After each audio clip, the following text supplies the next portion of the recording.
All right, it says I am live. You guys have to let me know if you can hear me okay. I think hopefully this is working.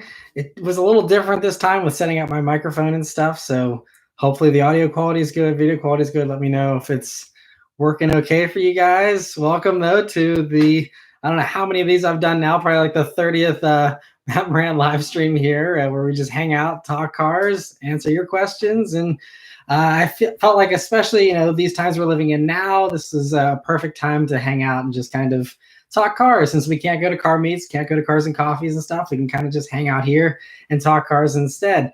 So yeah, I'm looking in the comments here, see if anyone can let me know if the audio sounds okay. Hopefully it does. But yeah, I see a bunch of people joining already, so thank you to all of you that have joined. This is going to be like any other live stream where I'm going to try and answer as many comments as I can. I'm going to go for about 2 hours. And if you really want to make sure that whatever comment you have is shown, or it's something I respond to, I will be prioritizing super chats. Again, no worries if you don't want to do a super chat. I'm going to try and get to as many questions as I can. That just helps if things get really packed here to make sure that I answer your questions for you guys. So just putting that option out there. But otherwise, yeah, we'll have some fun here and get right into the questions. There's a bunch of people. Okay, Carlos, thank you. He says audio is perfect. I appreciate it. So I guess we're good to go here. So we got someone from Toronto. Mark, thanks for joining. Kane, thank you for joining. Got a bunch of people here. All right.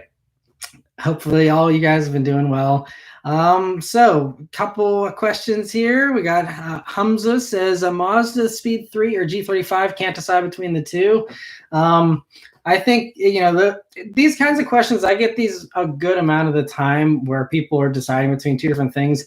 And it really comes down to your personal preference. And so trying to give people recommendations, oftentimes it depends on, what the context is. So with that scenario in particular, you have one that's front wheel drive, hatchback, very practical. Another one that's rear wheel drive, not as practical, a little more luxurious. So it kind of comes down to what your preferences are. Personally, if you're asking what I would pick the G35 because I love rear wheel drive, and that V6 sounds so good in those. So that would be my pick of the two.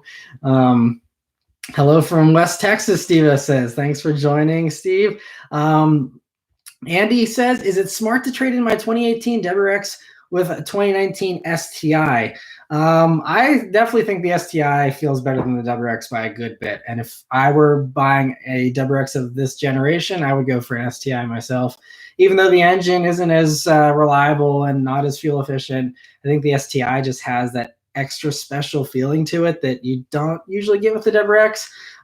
So yeah, I'm not a huge fan of the current gen WRX, but I haven't driven one with the performance package. I've heard that's better.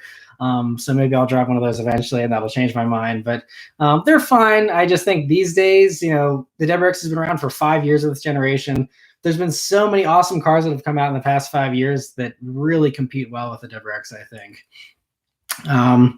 Carlos goes and says, thoughts on Nissan? I like your username. I'm sure Carlos does not like Nissan, but I think Nissan, I have hope that they're on a better path now. I think, everything they currently have right now, I mean, they're starting to come out with some new stuff. Like I was impressed with the new Altima, and I'm actually getting the Sentra as a press car in a couple of weeks. I'm excited to try out the new Sentra because I've been pretty impressed with the interiors in those, and I'm just curious to see how it'll drive. But yeah, I do hear the rumors about the Z, and I do believe that a new Z is coming, hopefully in the next year or so, and that'll be awesome. And GTR, I don't know about that. I think the GTR is going to be the thing that's going to frustrate most enthusiasts because I don't think there's a new GTR for at least another 5 years, if they even do a new one at all. Now with us going into this recession or whatever that happens, that's going to kill a lot of fun cars because they're not going to be able to justify it. This is why in 2008, whenever we had the big recession, there's a bunch of stuff that got killed off. Excuse me. And so I think, I hope that there's not too many cars that die off, but the first thing people do whenever they are losing their jobs like they are now is they sell the sports car. They get rid of the fun stuff, the stuff they don't need, and they don't go out and buy new sports cars, that's for sure. That's why like Ford's doing 0%, 72-month financing for Mustangs right now because no one's going out and buying a Mustang right now. And so hopefully, all the fun cars survive, but a little bit of a tangent there. But Marco, thank you so much for the super chat here. He says, showing my support from Toronto, Canada. Hope you're keeping well. Car question, Golf R versus Audi S3 for next car. Keep it up. Thank you so much, Marco, for the super chat.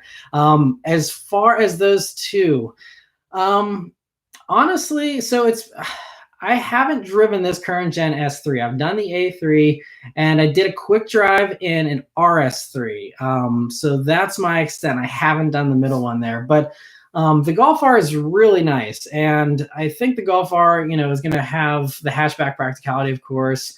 They have the same engine basically, so they should drive fairly similar. It's just really hard for me to judge since I haven't actually reviewed an S3. But I think the Golf R is a lot of fun. And so, you probably save yourself a little bit of money with the Golf R. I'm trying to think though. I don't know what your budget is. If you could swing an RS3, those are pure magic with that 5-cylinder engine. But again, don't know your situation, but that would be my vote. But otherwise, I think the Golf R is really impressive. My buddy has a Stage 2 APR tune Golf R that I did a review on, and that thing is really impressive. The dual clutch is top notch. And that's something the S3 also has. So honestly, probably can't go wrong with either one. I guess it depends on what you can get a better deal on. William Long asks, dream $100,000 two-car garage. So if you're saying 100,000, like for the two cars combined, I would probably keep the Bullet, which is about 50 grand, and then probably buy a used F-Type. That would be my 100 grand two-car garage. Still want an F-Type. Hopefully I can make it happen here in the next few years. We'll have to see. Ahmad says, are they halting production of the Camaro? Yes, Camaro has already stopped production. Basically everything has stopped production. So I'm pretty sure, and there's nothing happening. I think, although the Camaro is built in Canada, I don't know if all the Canadian production has been shut down for GM. I know the US production has. That's a good question, but I'm pretty sure GM just shut down everything. Everywhere, but I'm not totally sure. Frank, thank you so much for the super chat. He says, can the Mustang and the Mach-E practice some social distancing? Also, what is this I hear about the GT350 dying? Save the manuals. Yeah, I don't know. I think my holdup with the Mach-E, I don't mind the styling. I don't care. At this point, I've just accepted the fate that it has the Mustang badge. And personally, I think the thing with the Mach-E is it's a little pricey.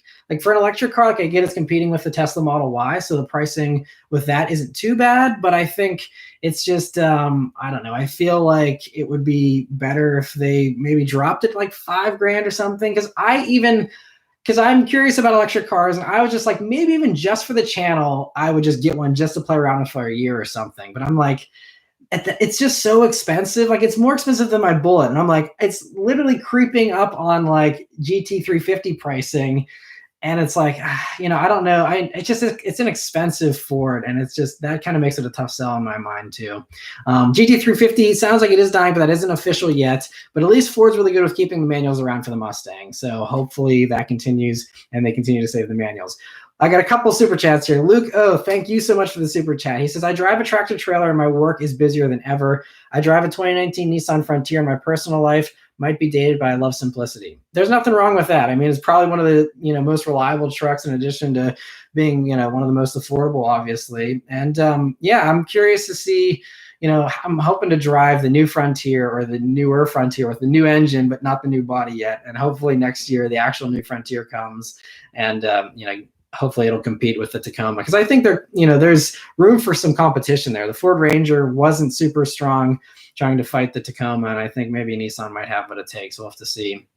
Mauricio says, are you going to trade your Mustang for the next gen one if there's a Bullet version? That is a long way off if that happens. Generally they do it once every 10 years. So at this point, we're talking about, a 2028, 2029 model year vehicle. So maybe, I don't know. We'll have to see what even happens at that point. At that point, the way Ford's going, it might be a fully electric Bullet. And in that case, I would consider adding it, but I would definitely not replace my current Bullet with it because I just love the sound. I actually took the Bullet out today for the first time in a couple of weeks, and it's always so satisfying. It sounds so good. I love the manual transmission. It's just, that car is still just perfection to me. I love it so much. But yeah, so definitely it's something I would consider though. Michael Roy says, hey, I've been with your channel basically since you started out. Just wonder why you don't review trucks. I do review trucks. I reviewed a bunch of stuff. I did the Ram 2500 not too long ago. I've done all the Tacomas, the Tundras, the F-150s, the Ram. I've covered most of them. I was supposed to get a Ford F250 as a press vehicle here, actually, I think in a week or two, but they ended up having to postpone that. So hopefully I'll be doing the new F250 as well. But I feel like I've covered most of the trucks out there. But if there's any that I haven't done, I know I haven't done like the Frontier. If there's any that I haven't covered other than that, let me know and I'll try and get to them. Because I definitely, with this channel, I always try and cover as much as possible. So there's a video for everyone, and kind of address everyone's car shopping questions and stuff. So always trying to cover everything. Kevin says, mods for the Bullet soon. No mods for the Bullet. That was something from the very get-go when I bought the Bullet, almost 2 years ago now, was no modifications aside from the Expel Clear Bra and the window tint. That was basically it. The Bullet's just honestly perfect the way it is to me. It has the active exhaust already. It has the magnetic ride, suspension. So I can have it as a sporty, stiff suspension if I want, or soft at the flip of a switch. I can have it loud or quiet at the flip of a switch. There's no need, in my opinion, for any modifications. I think it looks perfect the way it came from the factory. That's just me. Lots of people have modified them, but to me, it just doesn't need it. We have another question here from the one Kia. He says, good evening, Mr. Moran. Would you be personally unhappy if the Bullet variant of the Coyote V8 was no longer exclusive to the Bullet and shared with the rumored Mach 1 trim? No, I think it's okay. I think the thing with the Bullet, it's always kind of been like a beta test for future Mustang stuff. In 08, the 08, V8, that ended up being the 2009 standard Mustang GT engine. So honestly, like with this 2021 refresh that's coming for the Mustang, like the standard GT might have the Bullet motor, and I'd be okay with that because I had it 2 years before everyone else did. And I don't really care about exclusivity personally. For me, the Bullet package is all about the look of it and the history and the name and just all that stuff. So, 480 horsepower is nice, but if it came with 460, I would have been just as happy to buy it with that. So not a big deal for me. But it sounds like Mach 1, I keep hearing so many rumors, and I talk about them in my weekly update, but I think, it seems like it's going to either use the Bullet motor and do the same 480. I've also heard 500 even is a rumor. And then there was the rumor I talked about in the weekly update of possibly 530 or so. We'll have to see, but either way, the Mach 1's going to be awesome no matter what, I think, so I'm excited. Tu Chang, thank you so much for the super chat. He said, so you said before that Mustang might become its own brand, so maybe we'll get a baby Mustang? Yeah, so I think, Ford is I think they're actually thinking about doing a Mach-E, like a smaller version of that, and that'll probably become its own brand. And, there was also talks of a four-door Mustang. I don't know if that'll ever happen. Yeah, I think at this point, I think they're just focusing on keeping the normal two-door coupe, working on the Mach-E. If the Mach-E is a wild success, which it seems to be already, then I think they'll probably do a smaller, more affordable version that'll maybe address the complaints that I have with it being a little expensive. And that'll help solve that. Luco, thank you again for another super chat here. He says, my brother just sold his 1996 Mustang Cobra with 30,000 original miles. I was sad to see it go. Oh man, that's a bummer. Yeah, I've never done that generation, and a Cobra would be really sweet too. That sounds awesome. But 30,000 original miles, I hope he got a pretty penny for that, because on Bring a Trailer, something like that would probably go for pretty good money. So crazy. James Parker, thank you so much for the generous super chat. He says, wishing you good health, Matt. Your channel is my favorite on YouTube. That is very kind of you. Question, what German car would you want if money was not an issue? German car, that's a tricky one. Let me see. Yeah, think about this. I would probably say Audi R8 V10 Spider off the top of my head. If I had more time to think, I think that would probably be it though. Because honestly, I really love the like the R8 is, yeah, I think I'd probably go with the R8 because I like that it's more low key with its looks than the Huracan personally. And a couple of years ago at, I think it was the LA Auto Show, or no, it was New York. It was Detroit in 2017. They had a Riviera Blue R8 V10 Spider. That thing looked so perfect. So that would be my pick, I think, James. But thank you so much for the super chat. Tu Chang, thank you again for the super chat. He says, so baby Mustang, do. Okay, I keep that, always goes over my head every time with the Baby Shark reference. I apologize, but thank you for another super chat there. Jonathan Lebecki says, have you taken the bullet on the track? If so, which one? Have not taken the bullet on the track. Since it is my main car, I don't want to risk any kind of damage and stuff. And I think, with track driving, you can pay for track insurance, but that usually only covers cosmetic damage. And again, since it's my only car, like if I wrecked it at the track, like I would just be without a car. And so if I had like a toy car, it was like a third car or something, I'd be fine with maybe taking my chances a little bit more. But I don't think I would take my chances just because it's my baby. I would like to, maybe do some minor stuff someday down the road, but I don't know. I'm kind of split on the whole track thing. It would be a lot of fun, but I'm totally content just cruising around on a back road as well. Pedification, thank you so much for the super chat. He says, Genesis G70 3.3T versus 330i M Sport price comparable. How about the M340i? I can't remember which ones you've driven. So I have not done any M Sport versions of this current Gen 3 series, unfortunately. I just did a standard 335i X-Drive. It was a manual transmission, but not the sport package. Really weird spec, but I did that. And I only drove a G70 for a quick little drive during the one Whopper rally like 2 years ago, and I have not still reviewed a G70. That's a car that no one's offered me, and I haven't made the connections at Genesis to get them as press cars yet, so haven't had any luck with that. So that's a really hard question to answer, but from my brief experience in the G70 and my letdown in the non-M package 330, I would go G70. It felt much more dynamic and eager than the 330, but again, the one I had was not an M Sport, so probably an unfair comparison. But also Genesis, you just get a 10-year warranty. You have the Korean reliability versus BMW, which often can get expensive with maintenance. So that's another thing to consider. If money is at all an issue, something you're considering, then I would probably suggest the Genesis for that reason as well. But that's just my advice there on that. But thank you so much again for the super chat. And another one, he said, want to drive my 2020 3.3T Sport? Absolutely. If you're anywhere remotely close to Pittsburgh, once this all blows over, I will happily drive to wherever you are and review that. Please send me either an email. I have all of the stuff in the description for all my social media. Reach out to me any way that you see fit there, and hopefully we can make that happen. Thank you so much for offering. That would be very, very exciting. I've been itching to get into a G70. Rivik, thank you so much for the super chat. He says, hi, Matt, do you expect info on the Bronco this month? Why can't Ford release details online instead of doing a press event? That's a good question. I'm not sure. And I think they're not going to wait too long, but it's also, I think from a PR standpoint with companies right now, it's like, do we want to be like, woohoo, here's our new car? Because it's kind of in poor taste. Like there's bigger problems to worry about. I think Ford would rather talk about how they're building ventilators and masks and stuff.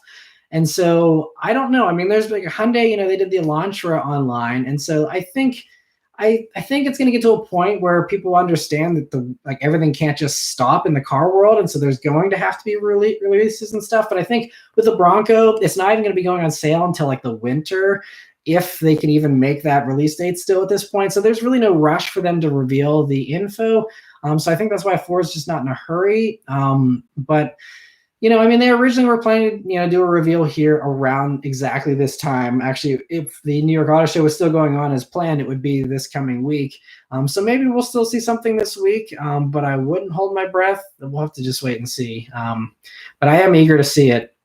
Aside from the leaks, of course. So many super chats. Thank you guys so much. I'll try and get to them here as quickly as I can. 09 Black Cobalt SS. Thank you for the super chat. He says, have you driven/tested an older X3 like 2017 model? And is it sporty enough for someone who likes sporty driving, or even the newer X3 or any X model? Yeah, so I did do an X3. It was, I believe, a 2018 or 2019.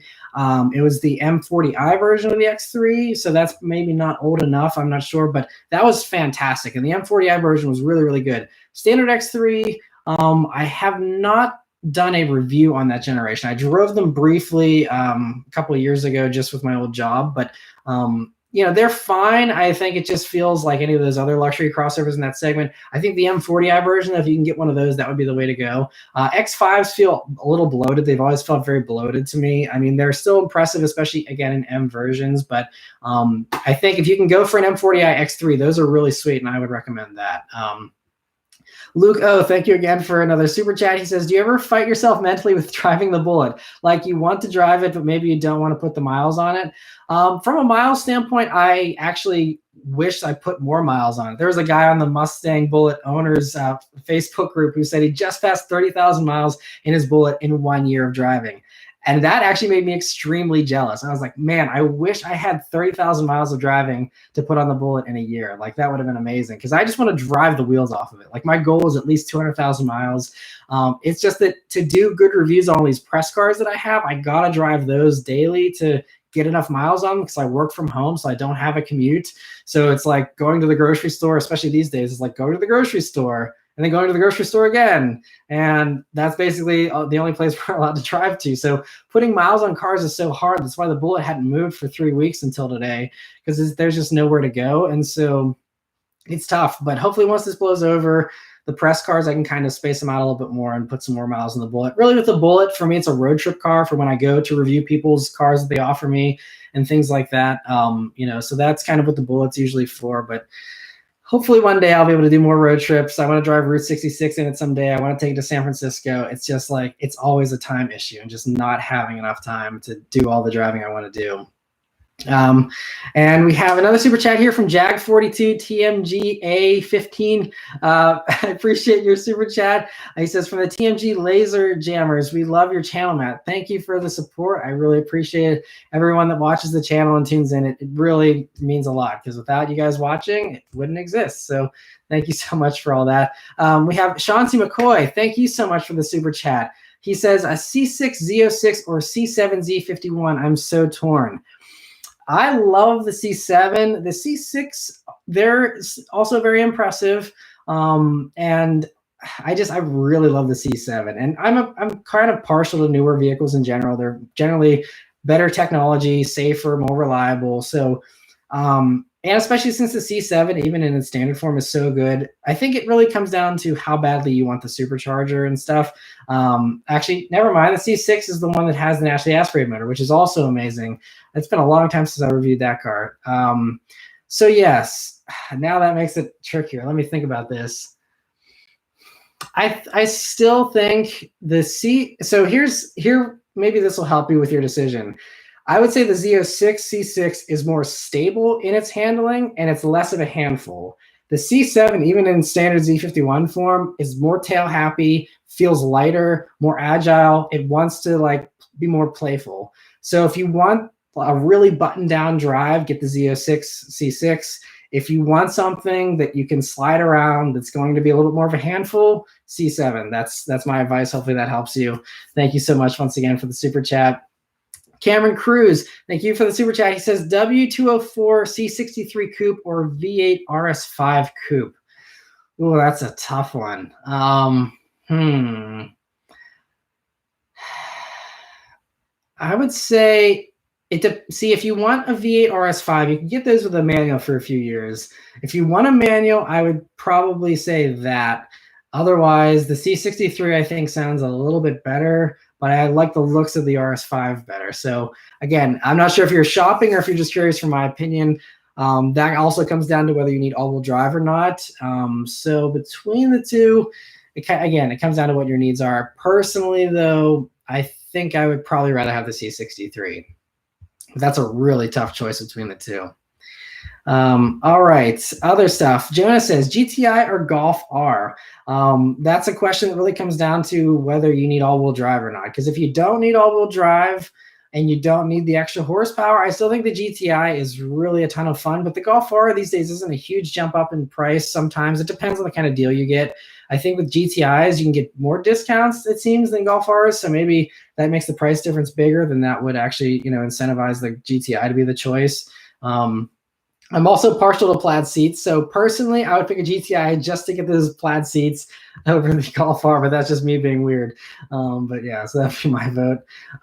Thank you so much. I'm sorry, I cannot read your name, but thank you so much for the super chat. He says, what will be the main competitor for Yaris GR4? So we don't get that Yaris here in the States. It's a bummer because I know so many of you were upset whenever there was the debut of that, and then they were like, "Yeah, just kidding, it's not coming to the United States." Supposedly we're getting something, but yeah, I don't know when we'll be getting an answer. I think is what Toyota said to the GR Yaris here for the States, but.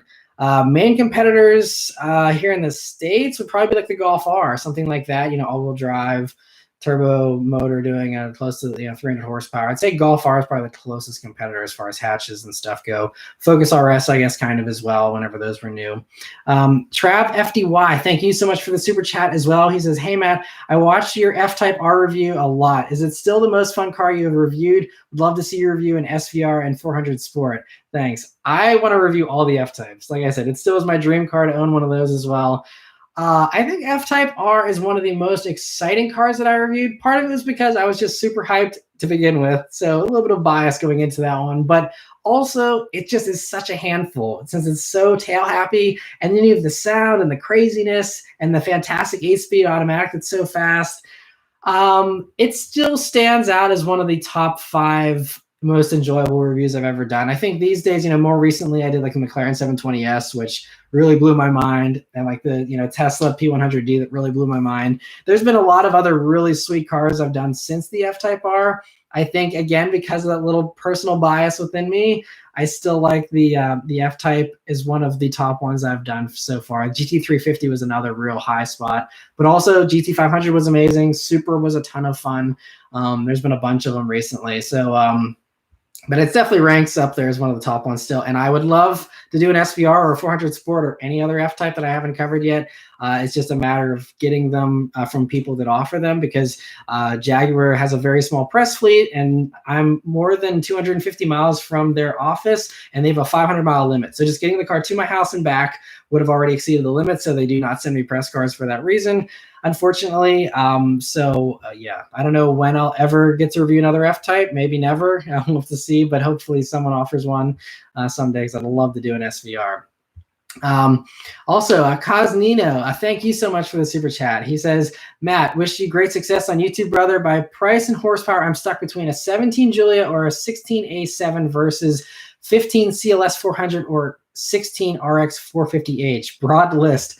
Yeah, that's going to kind of come down to what you're looking for. And what would best suit your needs as far as practicality. Do you need, I guess, more of an SUV type vehicle with the RX there? Between those 4, personally, I would pick the Giulia, because the Giulia is still, speaking of really impressive cars I reviewed, the Giulia is another one that just blew me away, and I think is still hands down the best sedan as far as luxury sedans go that I've reviewed. As far as handling, it just is amazing. And a lot of people like saying, oh, but Alfa Romeo reliability, it's not that bad. If you actually go in the Giulia forums, where people usually go to complain, there's a lot of people on there that are like, yeah, had a reflash, I'm good now. And most people, they're okay. And it's actually, I've personally been interested in Giulia reliability for my own interest. And looking on the Carfaxes for a lot of these high mileage Giulias, most of them are totally fine. There's no weird maintenance history or anything. So I wouldn't be scared off by the Alfa Romeo reliability personally. But anyway, I hope that helps a little bit. If you want to send me an email or a Facebook message with more context, I would be more than happy to kind of filter through that list with you and help you out with that. Jonathan, thank you so much again for the generous super chat. He says, I got my Bullet October 5th. I'm partly due to your reviews. I have 15K on it and usually drive from Charleston to DC 1 to 2 times a month. The tunnels in DC on track mode are a symphony. That sounds amazing. The Bullet is a beast in a tuxedo. I love that. Yeah, they are amazing. And I'm jealous of your commutes and your trips. That's awesome. I'm glad you're enjoying it, though. That's what I do this channel for, is just to show, help you guys find a car that you're going to love, that, makes you happy every day. That is what this is all about. I think if we all drove cars that we enjoyed every day, there'd be a lot less hate and a lot less anger in the world. Obviously, not everyone's a car person, but I think cars can really brighten up someone's life. Bennington, thank you so much for the super chat. He says, my dad bought a 1978 Datsun 280Z. That's awesome. But it has a body kit on it that resembles a Ferrari 250 GTO. I am trying to like it, but it's really tacky. Thoughts?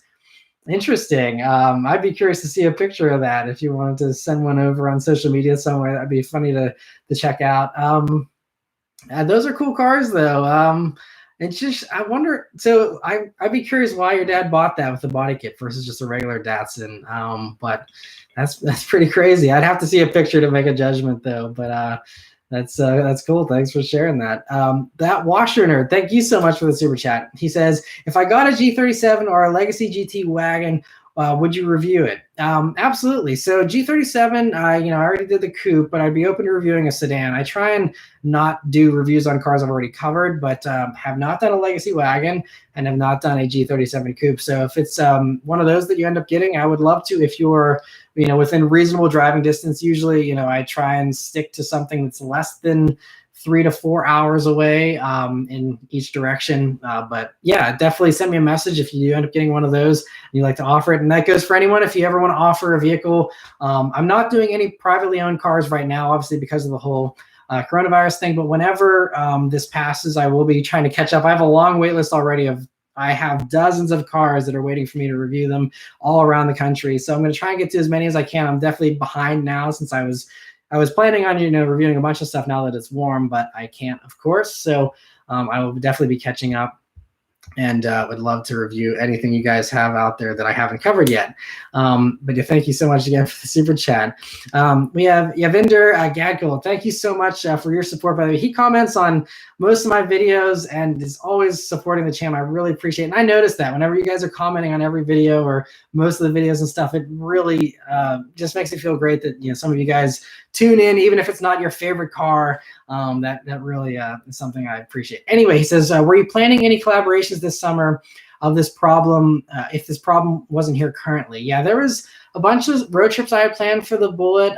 There was, I don't think I can really say yet because a lot of the plans weren't made public yet, but there was a big meetup that I was planning on being a part of. There was going to be a couple really cool drives with other YouTubers that I was planning on doing. That all has been thrown out the window. And also a bunch of sweet press drives. I was supposed to be doing the 2021 Supra, the new Type R, the Lexus LC500 convertible. There was a bunch of stuff that isn't going to happen now. But speaking of the 2021 Supra, very quickly, I want to let you guys know that Toyota is sending one sooner than expected. So I will be getting the 21 version in the beginning of May, and I'm excited to cover that for you guys with the extra horsepower and stuff. For those of you who aren't in the Supra haters club, that just write it off as a BMW and that's it. I really like them, and I'm excited to check out the 21 version. Captain Bear Pants says, I always come on live and watch all your videos. Keep it up. I appreciate that. Thank you so much for all the support. Other questions here. We have, let me see. Al Martino says, thoughts on Camry TRD. I need a 4-door, but want fun driving experience with good power. Prefer manual naturally. Yeah, so with the Camry TRD, you're out of luck with the manual there. But actually, it's funny you ask that. I had one as a press vehicle last week, and I will be doing a review. I'll be posting the review actually Tuesday and Wednesday. So Tuesday will be the interior review with Beth, and then Wednesday will be the driving review. So you can hear all my thoughts on the Camry TRD. Overall, it's a very impressive vehicle as long as you don't like nice interiors. Because the Camry TRD, they gave it that really attractive price point of 31 grand, but then they really stripped out the interior. It's basically like a base Camry. There's like no heated seats. You get the small base Camry screen, the small center screen for the gauges. No heated seats. There's no moonroof, like nothing. So as long as you're just caring about performance, nothing else, it could be a good fit for a lot of people. But it also competes with stuff like AWX and things like that at that price point. So I guess it comes down to if you are okay with front wheel drive, you want the V6, and I'll explain more in the review. But Camry TRD has a lot of good points to it. I wasn't in love with everything about it, but I think it is very impressive. Marco, thank you so much for the super chat. He says, thoughts on GR86 versus four-cylinder Supra? Seems like it's going after the same market with similar specs. Why make two?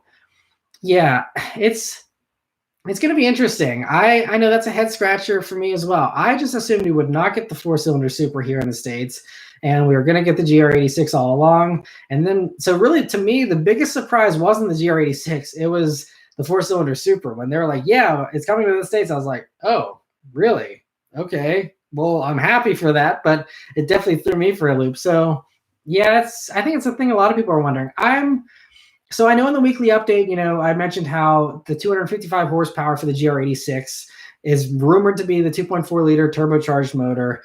But I think, the only way to differentiate it from the Supra is if the GR86 stays naturally aspirated. And someone brought up a good point that, it could be that it either, is running like just a naturally aspirated motor and just happens to have 255 horsepower. Other people said it's the four-cylinder Supra motor, so it could be a BMW engine in this car, which seems a little out there, but isn't out of the realm of possibility since the horsepower number is identical.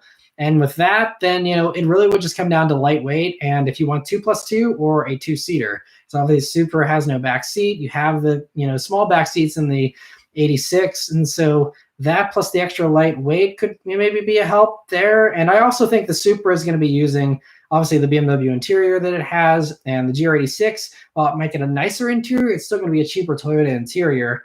And so I think it's going to be, the Supra will be the luxury car for those who want 255 horsepower, but want to have the luxury and just are okay with the hatch and the two-door thing, or the two-seat thing. And then the 86 will be for those who want something stripped down, light, and, they want the same power, but they don't care about the niceties. That's kind of maybe how they could market it, but we'll have to see. It's be very curious to see how that one plays out here next year.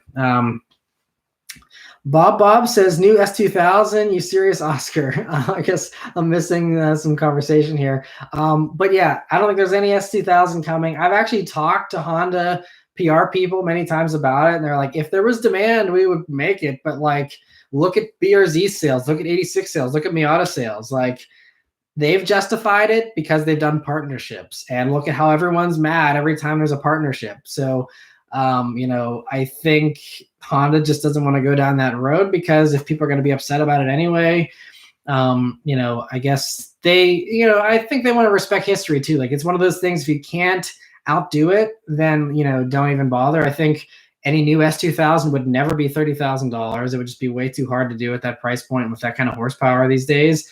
And so, I think it would have to be more expensive, and then that, kind of kills some of your market and stuff.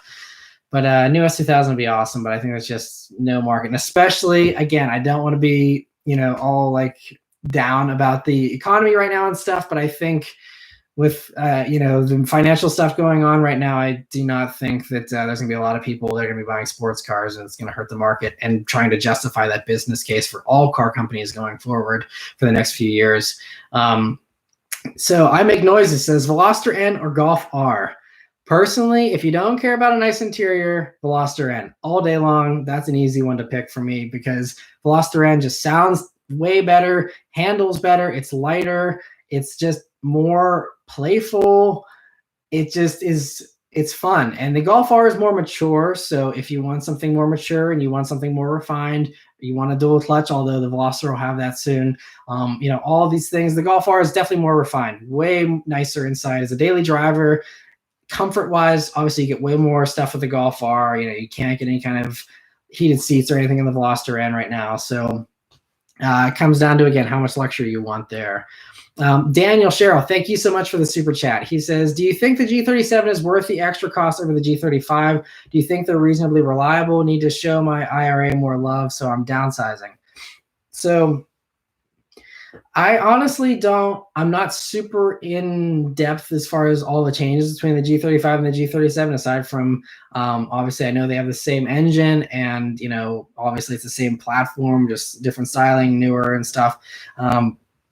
I think personally, again, I like newer technology. I like, newer vehicles because they're generally safer. So I would say, yeah, the G37 is worth the extra money for that, but I haven't driven either of the sedans as far as more than I've driven them whenever I used to work at a car dealership, but I haven't driven them for long distances. So I can't say driving wise if one's better than the other, unfortunately. Yeah, I think, they're going to be very similar probably. So that's a tough one, but I would probably do G37 just for the extra safety possibly. Other questions here. We got a fake Scotty Kilmer account, Endless Money Pit. Oh, Scotty, I'm not even going to go down that road. Other things here. Soul Food Cooking. Is the BMW X3M worth 70 grand? I have not driven an X3M, unfortunately. I did do the M40i version. That was very good, but I'm not sure about the full-on M version. I think, if you want an M3, but you want an SUV, then, it's great for those people, I'm sure. And the specs sound great. It's very impressive on paper.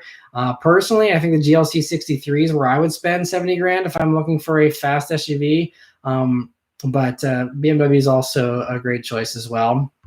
09 Black Cobalt SS, thank you so much for the super chat again. He says, my mom is looking to get rid of her 2010 Challenger RT and wants a four-door and something sporty as well, less than 25K. What do you recommend?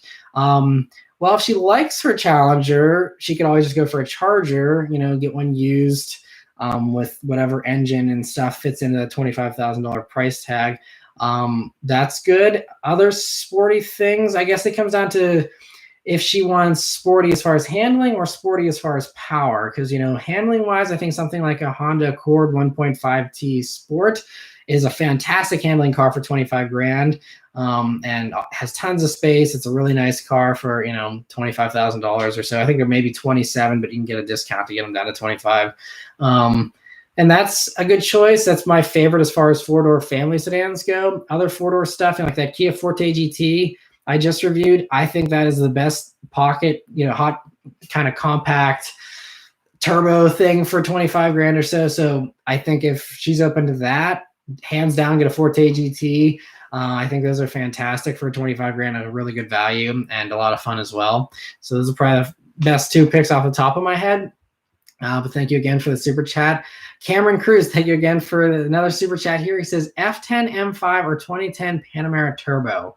That one I'd have to pick the M5 because although they're both kind of bloated and heavy for my taste, Panamera Turbo, that generation really feels like a boat.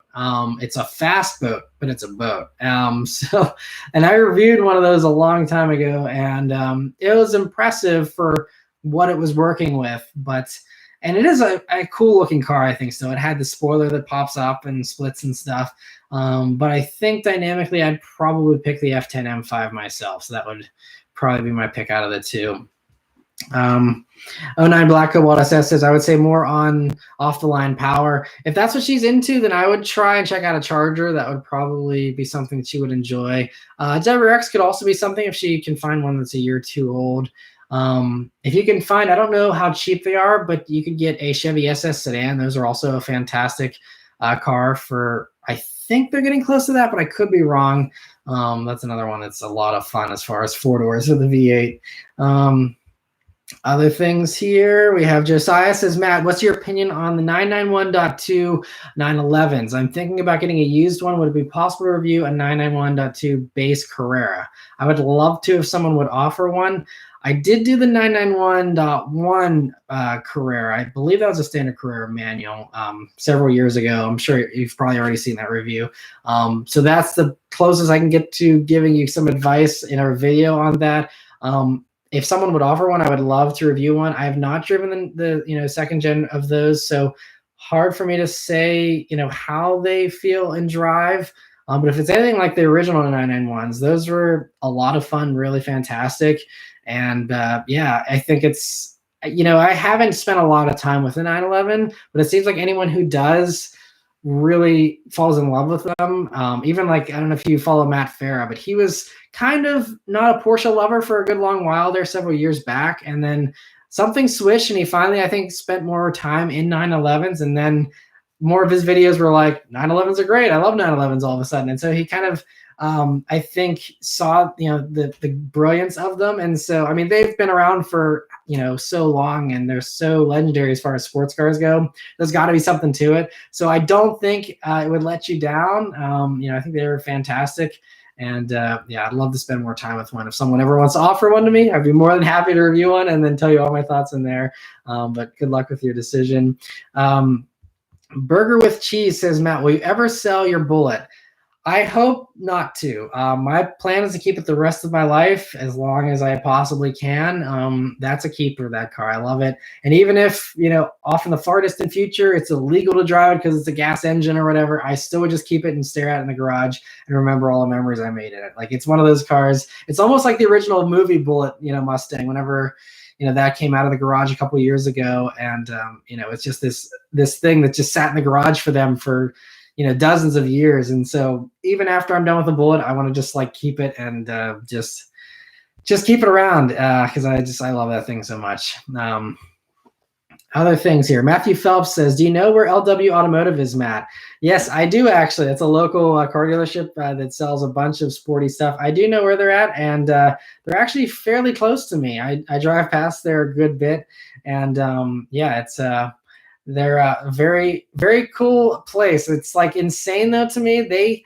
For those of you who obviously don't live in the same area as me, they park Ferraris outside all winter though, and I feel a little bad for the Ferraris. Sometimes I'll drive by and there'll be snow covering the Ferrari, and I'm like, what? No, keep them inside. But yeah, it's awesome driving past there every time and seeing their inventory. You guys, if you're curious, you can go look up LW Automotive and check out their inventory. It's just a laundry list. I could review every single car at that place, and they'd all do fantastically well with all of you guys because it's just all enthusiast cars. They're all fantastic. So that's another thing. Once this all blows over, I would like to reach out to them and see if I can do some reviews there, because I think you guys would love all the cars they have there for me to film. Other stuff. Jonathan says he plans to keep his Bullet forever as well. So that's awesome. That's how a car is really good. Whenever you love it so much, you want to keep it forever. I think that's the ultimate endorsement you can give something. EB18 Bulls says, thoughts on a B9 A4 with the black optics package. They look good. I think the A4 is a great choice, especially if you really value the all-wheel drive, even though you can get all-wheel drive with its competitors. The A4s are really nice. I think, so I used to work at an Audi dealer this was a long time ago at this point. It was 2006 to 2011. But Audis definitely seem to be more on the glitchy side of reliability though. And especially the earlier generations of the A4, they had all kinds of issues. So I'm personally a little leery of Audi reliability myself, but that's just me. I think, when I did the S4 that I did a quick drive on, like I said, the RS3 and all that kind of stuff is amazing. So they make some really sweet stuff. Just, I don't know if I would ever own an Audi just because, again, the reliability kind of makes me a little iffy, but that's just me. What new upcoming car are you most excited for? 2021 Supra is definitely one of the top ones. Other stuff, the GR86 that's coming next year, I'm definitely excited about that because I love the Bullet, and again, I plan to keep the Bullet my entire life. But if, like I said in my weekly update, if they did a convertible version of the new BRZ next year, and I had the money to add a third car, I would really strongly consider it, just because I miss my BRZ a good bit from time to time, and would have to see if it would compete with an F-Type as far as in my mind, which I would get, whether a used F-Type or a convertible BRZ as a third, fun car. But that's probably, I think the GR86 is the one I'm looking forward to the most personally. Also the new Z, whenever that comes here in the next year or two, that's another one that I think is going to be really awesome, hopefully. Shamil Patel, thank you so much for the super chat. He says, heard anything about getting more hydrogen fuel stations? I hear about new hydrogen cars, but they don't seem practical if fuel isn't widely available. Yeah, I mean, that's the thing. I mean, I think California is the only state that has more than one or two hydrogen stations or something. It's so super rare. And I think they are really working on expanding it. I did see a story, I'm trying to remember where or when, it was a while back, that there was a new investment. I know Hyundai is putting up a bunch of money to actually build stations just because no one else is, and Hyundai's super into hydrogen. And so I think they're putting up some new stations. If you Google Hyundai hydrogen or Hyundai paying for hydrogen stations or something like that, you should be able to Google and find some some site, that will be covering that story, because there was something I read a while back. I think it's going to happen eventually. Personally, I still think that hydrogen is the actual future. I think electric cars are kind of a nice stopgap between now and then. But I think hydrogen is, if they can actually find the better way to kind of produce the hydrogen and extract it for use in cars, if they can make that more efficient, then I think it's really, that will be the future, and just makes the most sense, obviously, for truckers and things like that that are long range, I think. Matthew Phelps says, anyone have opinions on the Hyundai Veloster? I love the Veloster. They're fantastic. A friend of mine is seriously considering buying one here in the next couple of months, and I fully endorse his decision if he does go for it. They're fantastic. The R-Spec's fantastic. The normal turbo is fantastic. The dual clutch is still iffy, like how I was talking about in my Forte GT review this past week. But the manuals especially are fantastic. I love all the Velosters. They're amazing. Car Guy 11 has joined us. Marco is a personal friend here from Pittsburgh area. He says, hi Matt, when will the Bronco debut now that they canceled the March reveal? I wish I knew, Marco. Someone else asked that earlier as well about when that's happening. I think they're not in a hurry with the Bronco, because that's not even if they can produce them on time, which, I mean, who knows how long this is going to go on for. I mean, everything was scheduled for this year is in question. So if they can even get them down the production line by December or January, like it was rumored, the game plan was for that. Even if that happens, that still gives them, another, almost, 8-9 months before they would have to reveal it for them to go on sale. And a lot of other car companies, they don't reveal stuff until they're like basically almost on the production line already. So, there was already the leaks. So anyone who wants to know what a Bronco looks like, you already have the leaks. You know what it looks like. We've already seen the interior. We've already seen the specs for much of it. So there's really not a whole lot to surprise us anyway. So I think at this point, I think that's also a PR thing of being delicate with, what are the important things in the world right now. And obviously, car news is going to continue. But I think, it's also just, you don't want people hating you on Twitter because you're like, hey, look at our new car. And everyone's like, no one cares. Everyone's dying. So like, I think there's some of that too you got to be like worried about. So I don't know. I mean, Bronco was scheduled for this week at New York with, New York actually had happened on time. So maybe their game plan is still to do something this week. I don't know. But I would not hold my breath for that. Who knows when it's going to finally come. Amateur Superfan says, Matt, get on a bike again. Yeah, I got on a bike once in a vlog. I don't even remember what that video is titled, but yeah, rode my buddy's motorcycle around his yard once, and it ended up on its side as well as me being on my side. So, yeah, not a big bike fan. Honestly, it's just, a lot of people have asked for bike reviews a lot, and it's just something these days with everyone being so distracted. Even if I was the most amazing motorcycle rider in the world, I'd be worried about everyone else, ramming into me. And so if I'm going to have people ram into me because they're staring at their Facebook page on their phone while they're driving, I would rather have airbags and metal to protect me. And so that's just my personal thing, especially now that I've had 2 crazy accidents, one with the motorcycle hitting me and then the other with a tree. I kind of value safety more than I used to even a few years ago. So for me, motorcycles just not a safe enough thing with the way things are going around here. Like I would love, maybe someday to, ride them around a track or something like that would be cool. But in the meantime, I'm probably not going to get on a bike anytime soon. Humza says, what's your PO box? I do not have a PO box. That's something that no one has really requested. I think you're the first person who's asked me if I have a PO box.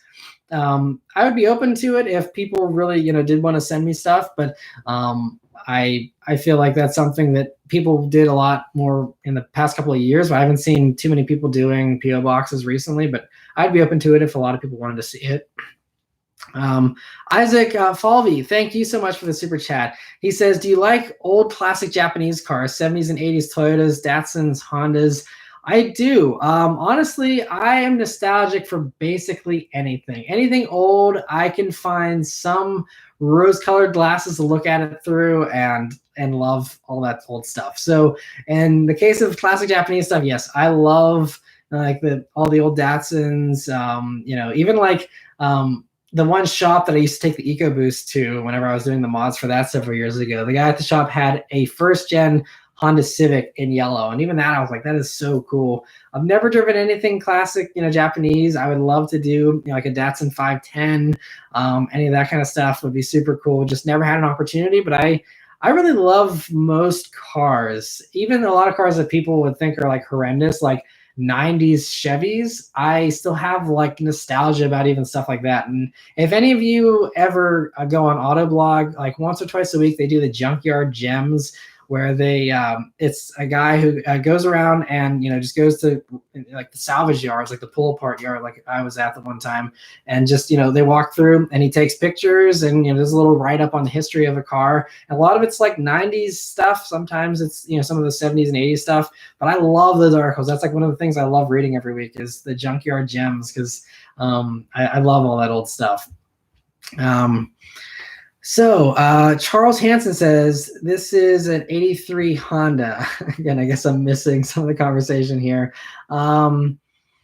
So we have Nathan says, what was your favorite car to review? That is so hard. There's been so many. Like the F-Type R was one of the top ones. The McLaren 720S was a lot of fun.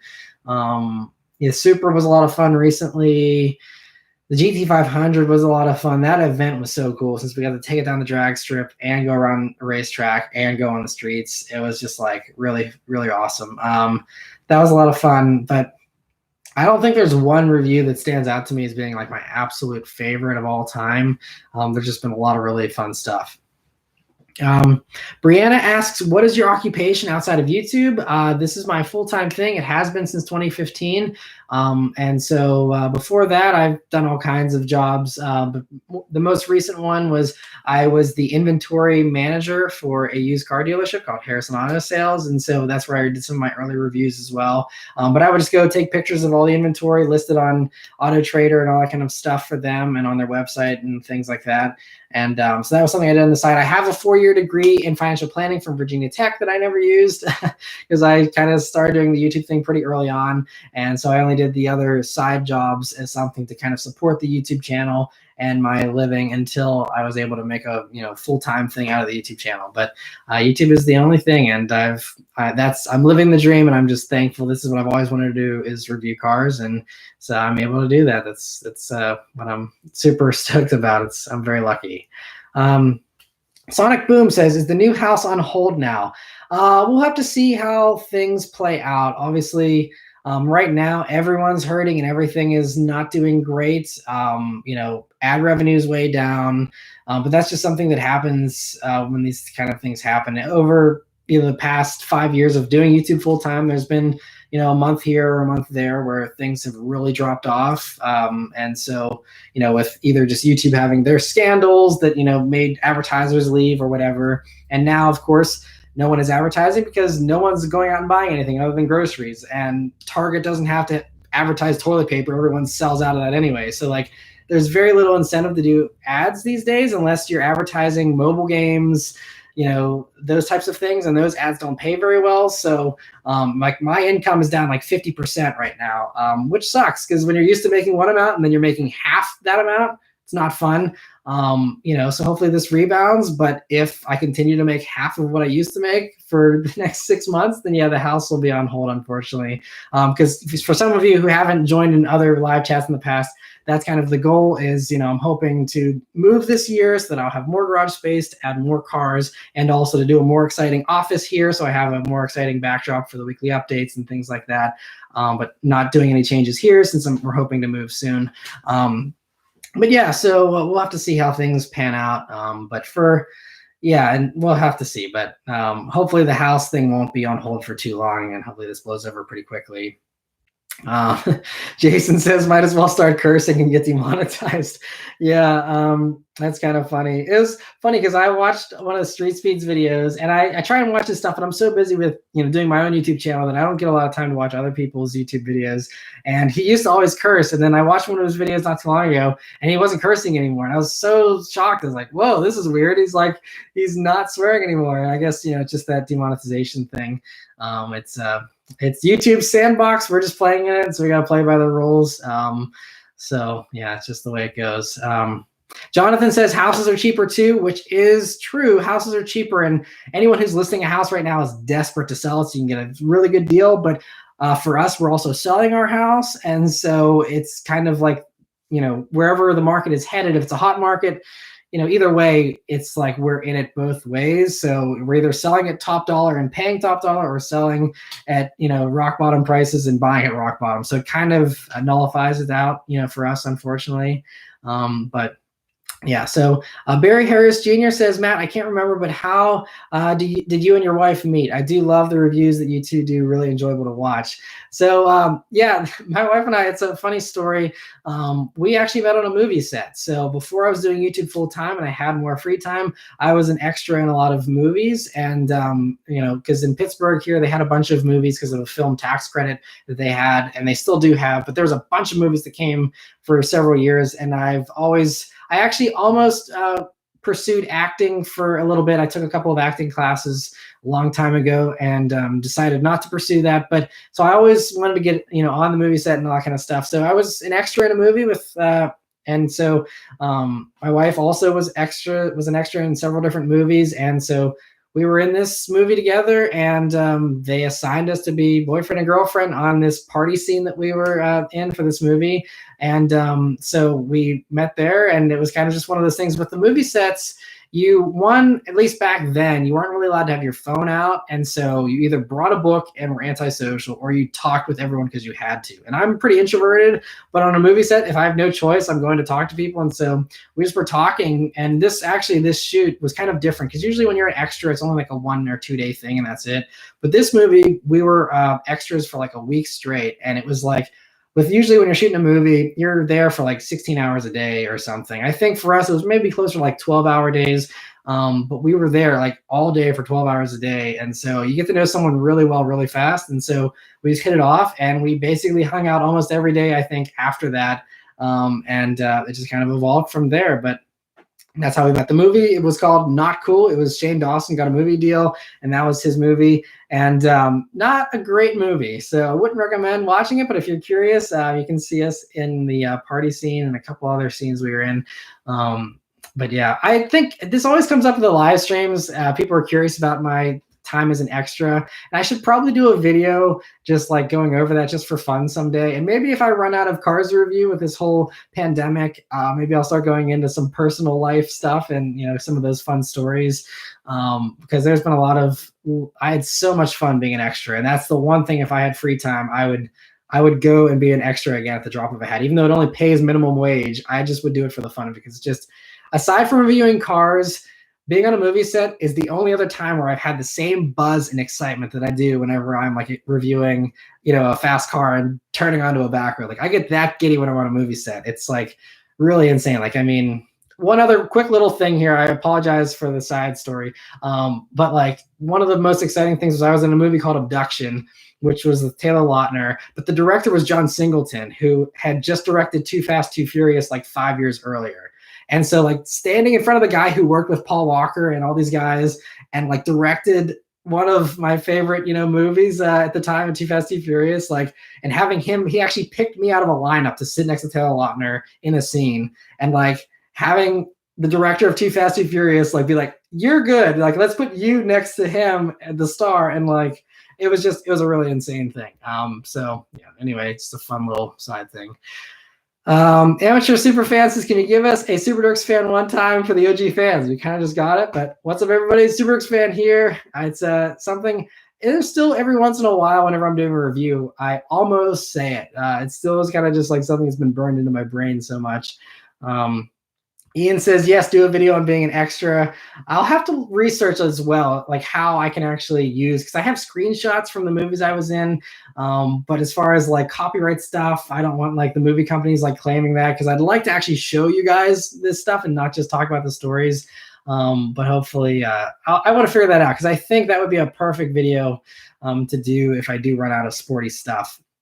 And I'm gonna talk for a minute here about my future upcoming reviews here going forward here with the whole coronavirus thing and how I'm going to handle that. But first, Ben, thank you so much for the super chat. He says, "Hi Matt, could you say super expand for the nostalgia and for the fans? If you were offered a role in a Fast and Furious movie as a villain, but you had to be topless the entire movie, would you do it?" Well, I will say super fan once more for you. Hopefully, I appreciate the super chat. Hopefully you still like the channel, even though I do not say the super fan anymore. But as far as a villain that's topless, I would do that. Yes, I would definitely want to spend a solid 6 months in the gym first, but then yes, I would 100% be a villain in a Fast and Furious movie if that was offered to me. That's a great question. Thank you. All right. Robert Rosario says, "What hypercar would you want to have in the future if money wasn't an issue, and why?" I think for me, it'd be a Bugatti Chiron because it's the perfect blend of just like insane horsepower, but also reliability and controllability. And it's just, I love the way the Chiron looks. I love the history of the brand and everything. So I think that would be my pick. Even though obviously all the stuff out there is really insane and awesome, but I think the Bugatti, if money were no object, is something I would definitely have. Jay Chan says, "Since you used to be a movie extra, have you ever acted your acceleration reactions?" I have not. So that is one thing that's kind of funny. And some of you that maybe have ridden along whenever I've reviewed your car, you'll know, like, I drive like a grandma until I do that first acceleration run. And even with the press cars, like some of the times I don't review the press car until like the last day that I have it. And so if I don't have time to like do the review earlier in the week, I will drive the car slow the entire week. I have the self-control. I just drive it slow until that first turning onto the back road. That is always my first genuine reaction. And so that's something I'm very strict on. And I 100%, that's because I know that that's one of the things you guys really enjoy. And I know that if I did try and act it, one, it probably wouldn't be very good. But also it just like, I think that genuineness and that raw excitement is something that is kind of unique to the channel a little bit. And so that's something that I definitely value. And so it's always something I've never, faked or anything like that. It's always driving like a grandma until that first turning onto a back road. And even like my buddy Engineering Explained, like me and him did the Supra last year. And like, he knows, like I rode passenger while he accelerated, but I never went full throttle. And the whole time we were driving around until I was able to actually get onto a back road and do that acceleration on camera for you guys. Car Guy 11 says, "Why is the new Supra the most hated car on the internet? I can't go anywhere without people stopping to talk to me about it." Yeah, that's a weird thing. It seems like I've seen that elsewhere where people say that the Supra, like everyone loves the Supra in real life, but on the internet, everyone hates it. I think it's the whole BMW thing. I think it's just, it's just the way they did it, I think just upset a lot of people because everyone just wanted, a 3JZ motor in a car that was 100% Toyota. And they have a 100% Toyota sports car too, actually. It's the LC500 and the RCF. If you want a two-door sports car from Toyota, there you go. It's $80,000, $90,000, $100,000. That's what it costs for Toyota to do a vehicle like that and have it be profitable and have everything be totally Toyota. So that's kind of been my response to people is if you want a 100% Toyota sports car, there's two that have already been on sale for several years now, have at it. Otherwise, I'm just happy the Supra exists. I think it's a perfect partnership since it's the inline six like the original Supra had. And it's just, yeah, I don't know. I don't get the hate either, but I defended the Supra so much last year. I'm so over defending it. I'm just like, whatever. People are going to hate it. They're going to hate it. It's whatever. I love it. I know many of you do. And it, it is what it is. But and Jason Deep says the Supra is great, but in my opinion, I don't think that Toyota should have partnered with BMW. Yeah, so see, that's the main issue that people have, and I get it. It's just I think the more that I also go on these press drives and stuff, the more that I kind of have gotten a better understanding of the inner workings of car companies. And so, it's really like when you sit down with the PR people or you sit down with the executives that are like, trying to figure out how to save 10 cents because that 10 cents over, 100,000 cars turns out to be a huge amount of money. And, that type of thing, it just, it's tough. And like someone even asked the other day why people or why car companies didn't do something more exclusive. And it's like, it all comes down to money, because again, like people complain the Supra's too expensive, even with the partnership. And so it's like you can never make a car fast enough and cheap enough. Like there's just no pleasing people. And so I think this was their way to try and make it a little bit more affordable. I think they did a great job with that. It just, again, upset a lot of people. Tim Brown says, Matt, would you like to see another Legacy GT? I would love for Subaru to do that. It's, they have that XT, but I haven't done the Legacy XT, but I did do the Outback XT and the standard Legacy, and just the XT model is just a little disappointing. I wish it was sportier. And even if they did do a Legacy GT, though, if it had that Subaru eyesight system, that would make it a deal breaker for me immediately, because it's just, that was by far the most annoying, safety tech that I've ever encountered in a car, for sure. Sean says, do you see car prices going down due to the economy? 100% I do. I've already seen it, actually. If you look, like I actually was just, for the heck of it, the other day, I was on Auto Trader looking at Giulia prices for Alfa Romeo Giulias. They're getting down. I saw one under $20,000. Now, it had 60,000 miles on it, but it was a totally clean Carfax, totally good maintenance history, 60,000 trouble-free miles on a Giulia, 19,995 or something. I'm like, whoa. Like, I mean, usually Giulias have been like low 20s already because they depreciate so fast, but that was the first time I'd seen the Giulia under 20 grand. Again, a car that's only been out for like 2 or 3 years, and you can get it for under 20 when it was 46 new or whatever. So yeah, car prices have definitely come down already, and they will continue to. New car prices won't, because they continue to force car companies to put in more and more safety tech, and everyone's doing automatic emergency braking and all that kind of stuff. So to keep up, everyone else has to, and so that just drives the price of these things way up. But that's just the reality of the times we're living in. So I don't think new car prices will go down, but I think used car prices could go down for sure, because they're just desperate to get people to buy stuff. Other questions here. Yad asks, have you been pulled? Oh, I'm guessing he means pulled over during a review. I have not been pulled over for a review ever. Knock on wood. Have been totally fine, because in my reviews it might look like I'm going really fast all the time, but in reality, I do my accelerations, and I do my brief little just bursts, and as you see in the video, I accelerate and then I slow down, and I'm just cruising at the speed limit after that acceleration.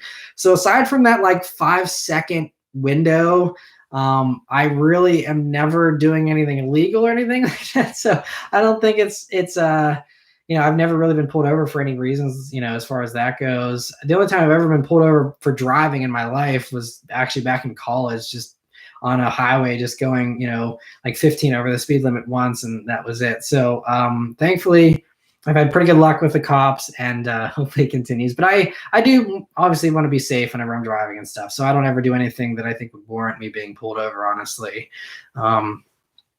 Casnino says, thoughts on the Tesla truck? Well, I did a video talking about my thoughts on it, if you're curious, but it's never going to make production like that. They cannot build it like that. It's not going to be pedestrian friendly. Not that any truck really is, but there's just a lot of things. Obviously, like the mirrors are not production ready. The windshield wipers are not production ready. Like, there's a bunch of stuff they have to add. I still think that's kind of like, I don't know if it's even going to look anything like that, because Elon Musk is crazy enough to just put something out there, get a bunch of deposits, they'll be like, actually, just kidding, we're going to change a bunch of stuff. And Tesla people are so loyal, they probably wouldn't be mad. So, I will still have to see what happens with that whole Tesla truck. But that's another interesting thing I'm following here in the next year or two, see how that does. Adrian says, what's your current daily driver? Whatever press car I have is generally my daily driver. Otherwise, it's the 2019 Mustang Bullet. My current press car this week, if that's what you're asking, is a 2020 Mazda 3 sedan all-wheel drive. So I did a review on the Mazda 3 already, and I did a week with the hatch, but I did not do a week with the sedan. So that's why I have this one, and so I'll be posting that video here in a couple of weeks. But that's what I'm driving currently. Jason says, what is your favorite Japanese car? Well, as far as new stuff, I would probably say Lexus LC500, I think. Used stuff, like R34 GTR is definitely a high point. I'm trying to think. I think that's probably about it. Yeah, I love the LC500. I think that's probably my top one.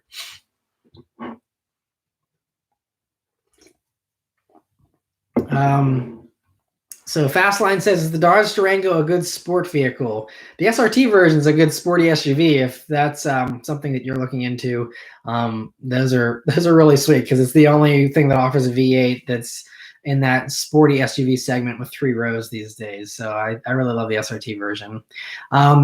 We have another question here: 2021 Accord versus 2021 Mazda 6. Well, I'm assuming both are going to be the same as the 2020 versions because I have not driven any 2021s from either of those companies. But I would say I like the Accord better. The Mazda is a little more plush if that's what you're going for, but the Accord handles way better. It's better to drive. And to me, it's just the handling is fantastic in the Accord. It's hands down the best 4-door family sedan handling you can get outside of the luxury segment with the Alfa Romeo Giulia. The Accord is just so good. Cameron, thank you again for another super chat. He says, what would you say is a true villain car? A Jag. A Jag is a villain car. That's like the definition to me of a villain car. All the Jaguars, and I think that's why their whole marketing thing when the F-Type first came out of it's good to be bad and all the villains, I loved their marketing for that the F-Type. That's probably part of why I love the F-Type so much, aside from it just being an awesome car. But I think Jags, because especially in the recent Bond movies, that was, a villain car. But I think they're just so sinister looking and sounding, and just the whole attitude of all Jaguar models is just a very good villain type car. Other stuff, I think Dodge Chargers are good villain cars. Obviously, like in Bullet, you had a Charger as a villain car against the Mustang. So I think Charger's a good villain car. I'm trying to think what else. Those are probably the ones. Anything muscly, anything aggressive like that, I think. Lamborghinis, I think, could be a good villain car, even though it is kind of something that, Batman drove. But I think like an Aventador is very villainous, stuff like that. 2JZ GTE says, thoughts on the Toyota Yaris GR4? It's awesome. I wish they were bringing it here. Never, I obviously haven't driven it yet or ever probably will, but I think they're pretty awesome. Trev says, what do you think is the best sounding car? Mine is Lexus LFA. That is one of the top ones for sure. Personally, the Ferrari V12 is the best sounding engine probably that there is, at least definitely in production now, and one of the top engines of all time, in my opinion. In whether the A12 Superfast, the LaFerrari, even the F12, even the 599 GTO and stuff, that V12 is pure bliss. And that is another dream car, is anything Ferrari V12. And I mean, you can get it in the GTC4 Lusso. So you have an all-wheel drive hatchback with a V12, like amazing. I just, man, I hope to, hopefully one day I win the lottery and I can just purchase all these amazing cars. I have way too many dream cars. It's kind of funny. Andy says, I barely owe anything on my 2018 WRX performance package. Should I trade for a 2019 STI? If you want better handling and you like the Boxer Rumble, I would definitely recommend it. If you like your good fuel economy in your WRX, then I would stick with the WRX, because the STI is going to be horrible fuel economy. My Bullet gets better fuel economy than the STI does. So if that's your interest or one of your perks, then I would definitely stick to the WRX.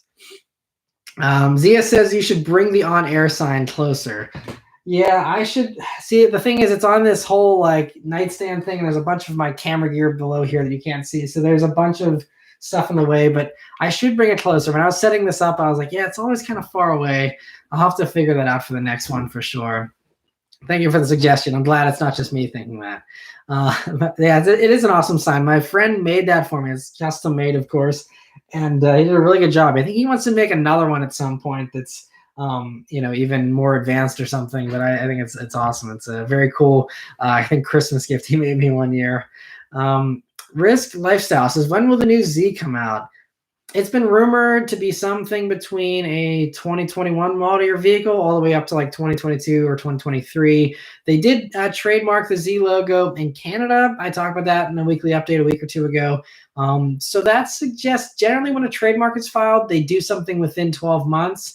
Oftentimes it's 9 months or less. So, it could be something we see by the end of the year, at least in concept form or some prototype version. But again, I'm hesitant to say that because, with Nissan and with everyone again right now, that's the disclaimer, is everything's getting pushed back. So anything you're looking forward to right now, unfortunately, it's a safe bet that you can push everything back 6 months. Like I am personally, like, there's a lot of exciting stuff I'm reviewing this year. There's a lot of stuff I'm looking forward to. But as far as all the things I'm talking about in the weekly update, like, basically forget about any of that stuff until next year actually coming out or seeing anything like that on the streets, because it's just, they can't even build 2020 models right now. So getting anything futuristic out is going to be completely out of the question for a while, unfortunately. Other questions here. Zachary says, thoughts on the 2016 Honda Accord V6 Coupe, because it has the performance of a 2006 Audi S4, but it has the reliability of a Honda, and you can get them in the mid to high teens. So I really like the V6 Coupes, and I actually had someone who has offered me, I think it was the 2017 V6 Coupe, like the last year of the V6 Coupe with a manual. And I'm hoping to review that here sometime once things improve. But yeah, I think they're fantastic vehicles. They're fast. They sound good. I think it's very underrated as far as stuff goes in the performance world. And yeah, I think that's a good value. So I would probably recommend one. They're great. EB18 Bull says, if you could trade garages with another YouTuber, whose would you pick? Man, that is a tough one there. I'm trying to think of who. Okay, I really want an A12 super fast, and I believe Vehicle Virgins has one of those. I don't follow him really much, but I think I saw that he had one of those. So honestly, if all I had was the A12 super fast, I'd be good with that. So probably, I guess I'd say him off the top of my head, unless there's someone else who has a bunch of Aston Martins, F-types, Ferraris. Actually, no, I take that back. I'd probably just trade garages with Shmi 150, because he's got the GTC4 Lusso, and I could probably sell one or two of his vehicles easily and get myself an 812 Superfast or an 812 GTS. So yeah, I'd probably pick Shmi 150. And he's an awesome guy. So I actually hung out with him. We were drive partners on the Corvette C8 drive event, and hanging out with him for a day and a half was awesome. He's such a cool guy, so down to earth. I can't say enough good things about Shmi 150. Anyway, Kaznino says, have you thought about doing collabs with other car YouTubers on a consistent basis? So I don't really live close to any other car YouTubers other than Car Guy 11. And so it's tough to do things consistently. Obviously, on the press events that I go on, I do a little bit of collabing. And like, if you watch the Corvette review, Shmi 150 was in that, and I was in his video briefly. And then other stuff, like whenever I did my RAV4 review a little over a year ago, Sophion from Redline Reviews was in that. We've been in, like, even my Stinger GT video I did with him. There's been a lot of stuff we've collabed on. And, so I do them as much as I can, I guess. It's just hard to do them a lot. But I always love collabs. It's always a win-win, and it's a lot of fun. So, excuse me, it's always good. Street Speed 717, he is pretty close. He still is about 3.5 hours away from me, though. So going to his house and back is a day trip. So that's not like something I can do easily. But I would like to do some more stuff with him this year. We were planning on doing stuff last year with his McLaren, and then it fell apart. And so that ended up not happening. So hopefully we'll be able to do some stuff here this year again once everything blows over. Everything's on hold, and I'm sure, like most of you, I'm itching to get out and do all these things I want to do, but can't do them. And so it is what it is. Brianna says, where is Shmi 150 located? He's in the UK, actually, right outside of London. And so he does a lot of the European stuff. I'm really into European cars, especially European sports cars and stuff like that. So that's why I really enjoy his videos, because he covers a lot of the stuff that American YouTubers don't often cover as much. So yeah, Jonah says, collab with Autovlog. He's in the Pittsburgh area as well. That's true. Yeah, I forgot about Autovlog. Yeah, he's in Pittsburgh, and we've seen each other at Cars and Coffees, and I think he's cameoed a couple of those videos, and I've been in a few of his a little bit off and on and stuff. I think we just do a little bit of different content, but that's something we could definitely work together on some more in the future, and I'd be open to that as well. Dream Family Hauler, Cherokee SRT. Those are fantastic for family haulers. That was another vehicle. Speaking of top reviews, that thing, locking it in first gear and just flooring it, that was a hilarious reaction. If you watched that review, that was so funny, because I didn't know it didn't auto upshift, and so it actually like bounced off the rev limiter for a split second, and then I had to upshift. But man, that thing rips. Those are amazing for the Trackhawk version. The SRT version is awesome as well, but Lee Carter says, I want Jay Leno's car collection. That's another one. But his is like so he's got some really eccentric stuff that I wouldn't know what to do with. So with Shmi's garage, I could handle it, and that would be all stuff that I'm familiar with and stuff that I would appreciate and stuff. There's a lot of stuff that Jay Leno has that is awesome, but it's just stuff I don't get excited about, like a steam powered car and stuff. So but he does have an awesome collection, of course. G-Man says, what is the hardest launch you ever did? The Tesla P100D that I just reviewed a couple of weeks ago, that was the hardest launch, the fastest 0 to 60 I've ever done in my life. That, and then I think the runner-up to that would be the AMG GT sedan that I did back in the fall. That was also, a car that consistently does launch control launches under 3 seconds, 0 to 60. And that car, so the Tesla, I was a little more used to the power because I hadn't done full throttle, and I actually hadn't even done anything in ludicrous mode until that acceleration on camera. But I had at least played with the electric power, so I was familiar with the electric hit. And I did review Sophian's Model 3 last year, so I was familiar with how Tesla launched. But the AMG really surprised me. And if you go watch the AMG GT sedan review that I did, or four-door, not sedan, I guess, that, like, if I did that launch more than a couple of times, it probably would have made me, like, actually car sick. It really, like, made me, like, a little bit dizzy for a split second, because it was like I could feel the blood rush to the back of my head in that car. Like, that's how hard that thing launched. That was just wild. But yeah. Jason says, does anyone know if the Accord 1.5T has the oil dilution problem? And if it does, would you consider it a major problem? So I know, there was an issue with the CRV. I think all 1.5Ts might have had that to some extent.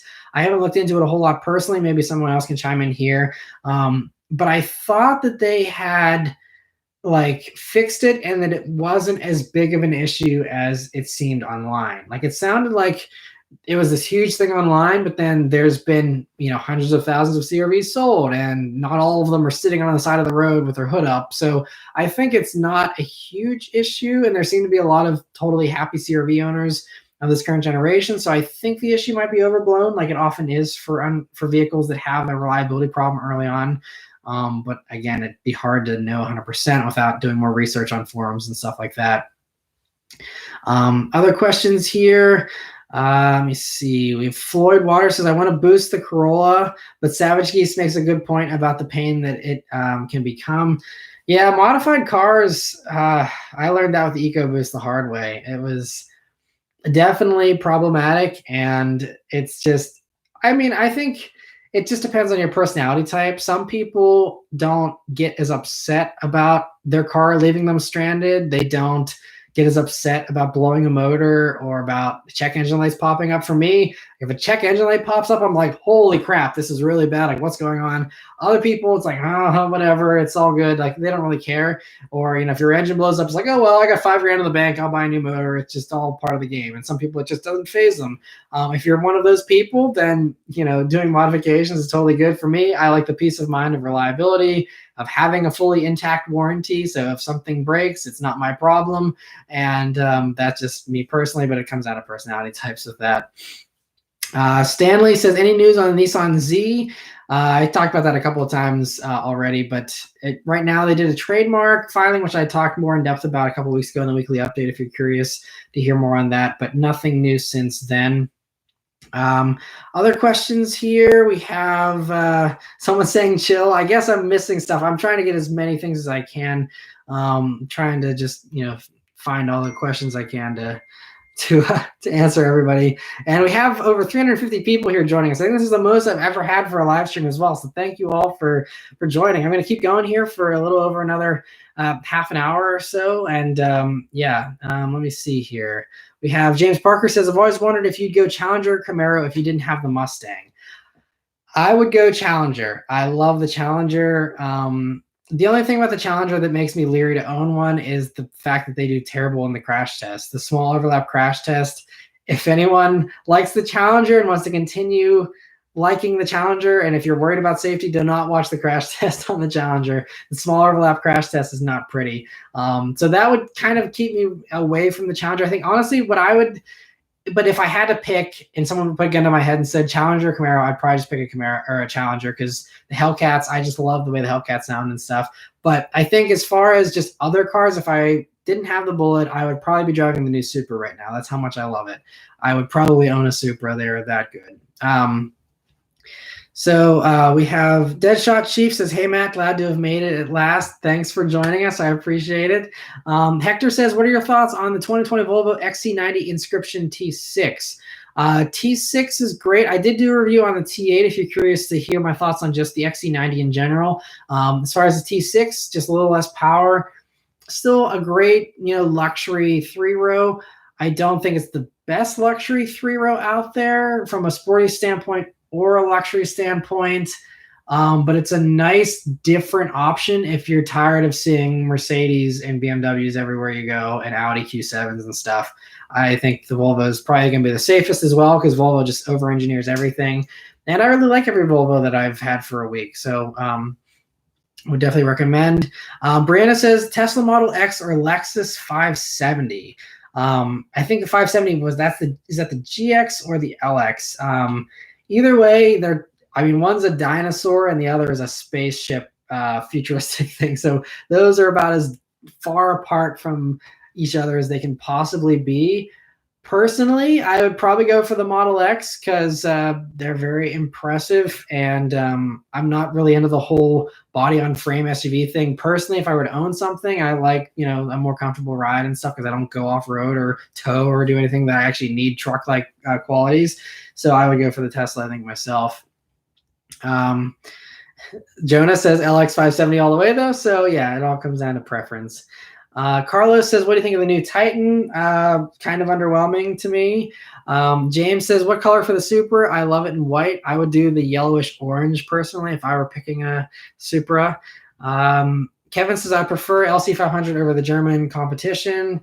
Yeah, LC500 is amazing. It's so underrated too. They should be selling so many more of those things than they are. They're so good. And they're so attractive looking too. I love the way those look.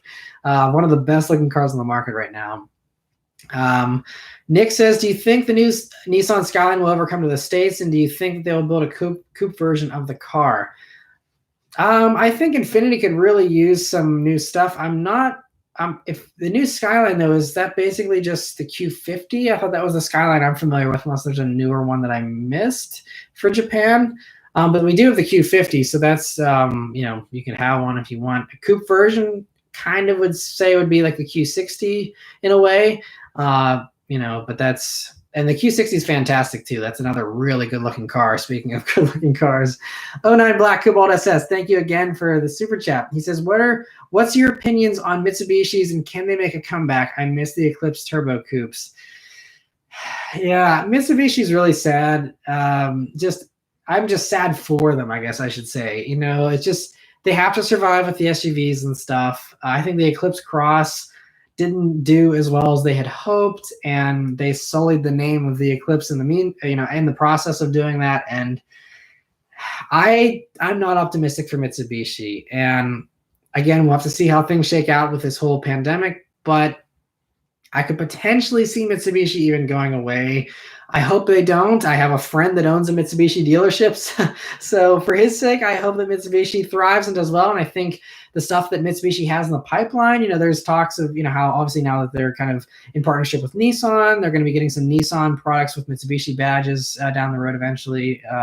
So I think that'll help them, but Nissan doesn't have the greatest reputation right now either. So you're kind of like, one sinking ship trying to save another. And obviously Mitsubishi is like massive in other parts of the world, but here in the States, they just, it's just tough. They have a dated lineup and, selling cars that have been old for a good while now outside of the Eclipse Cross is just tough. And I think the performance thing, just like, we would all love to see a new Eclipse Coupe and a new Evo and all that kind of stuff, but that stuff just does not sell in large numbers. And that's the thing that, again, it's just like there's a whole business side to this. There's the whole fun side of it, but there's just the business side, and you got to stay in business in order to keep making cars. And so it's one of those things. The performance cars are things that you get to make whenever you're doing really, really well. Like Toyota they're on top of the world. They, sell hundreds of thousands of RAV4s every year. So they get to do fun stuff like the Supra and the 86 and the LC500 and the RCF. Why? Because they're massive and they can burn the money. And even if they only sell 10 RCFs, it doesn't matter because they're an enormous company and they can afford to have a little bit of fun. But other companies like Mitsubishi can't afford to burn money like that. And so it's kind of just the reality of business. Hillbilly Sportsman says, when will the new rear-wheel drive Mazda platform debut? I don't know. That's one I'm looking forward to. If it gets that inline 6 motor and 8-speed auto, that's going to be a great combo. I don't think they said. I remember seeing there was like a leaked product plan or something, I thought, and there was a financial thing that actually confirmed that new platform, but I don't remember a timeline. I think it was sometime in 2021, but I could be wrong. Just very foggy memory there. Carlos says, do you like the new Sentra design versus the Civic? I do. I think the Sentra looks a little better than the Civic. The Civic's not bad, but the Civic design, I just wonder how that's going to look in a few years. I think that design might age faster, but I'm excited to actually see the Sentra in person because I actually don't think I've seen a Sentra in person yet, maybe at the auto show, but I have not seen one on the road. So I'll be looking forward to getting one as a press car here in a couple of weeks and actually experiencing the new Sentra. Dawson says, how has Beth liked the interior videos?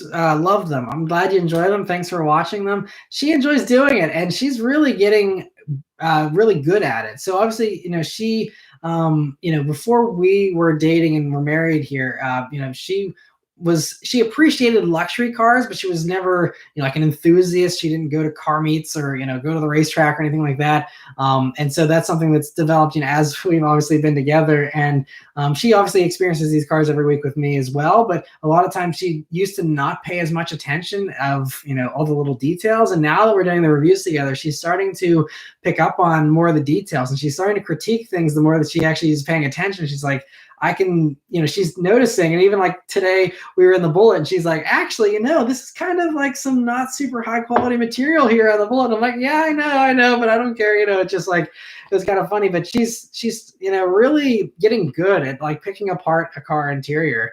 And I think these videos are going to continue to get really, really good and are going to be very helpful because, the whole reason some people said like, she should do more of the driving stuff and she should, I guess, have more of an enthusiast spin on things. But I think the whole thing of including her was I wanted someone who, obviously, I love that she's my wife and I like that dynamic, but I also just like the fact that she isn't, this super experienced car person like I am. Like I've been in so many things that I'm kind of hypercritical sometimes, and I need to do that for a good review to really pick apart the things that aren't perfect about a car. But I think, for most people watching these videos, 75% of my views come from non-subscribers. So generally non-enthusiasts who are just car shopping. And I think having her, non-enthusiast thoughts on something is going to be really helpful for people who like, some of these things that she picks out, I don't even think about. I'm like, oh, that's a really good point. Like that is a dumb placement for that, or this is not set up very well. And you'll see,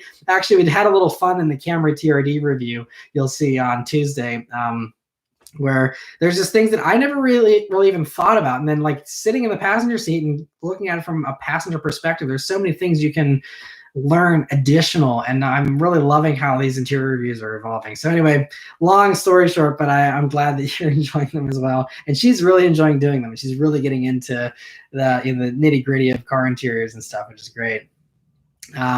Zachary Jones says, what are your thoughts on the 2008 TL Type S manual transmission? I think I drove one. I drove one once back in like 2009. We had one traded in at the dealership that I worked at, and I just drove it to go get gas in it and come back basically. And that was my only experience with it, but it was sweet. Lots of torque steer, but sweet. I would love to review one still, just never had an opportunity to, but that would be a car that I'd love to review because they're very cool and seem to be pretty desirable these days as well. Tech Defender says, is Kia Stinger still a great all-around car?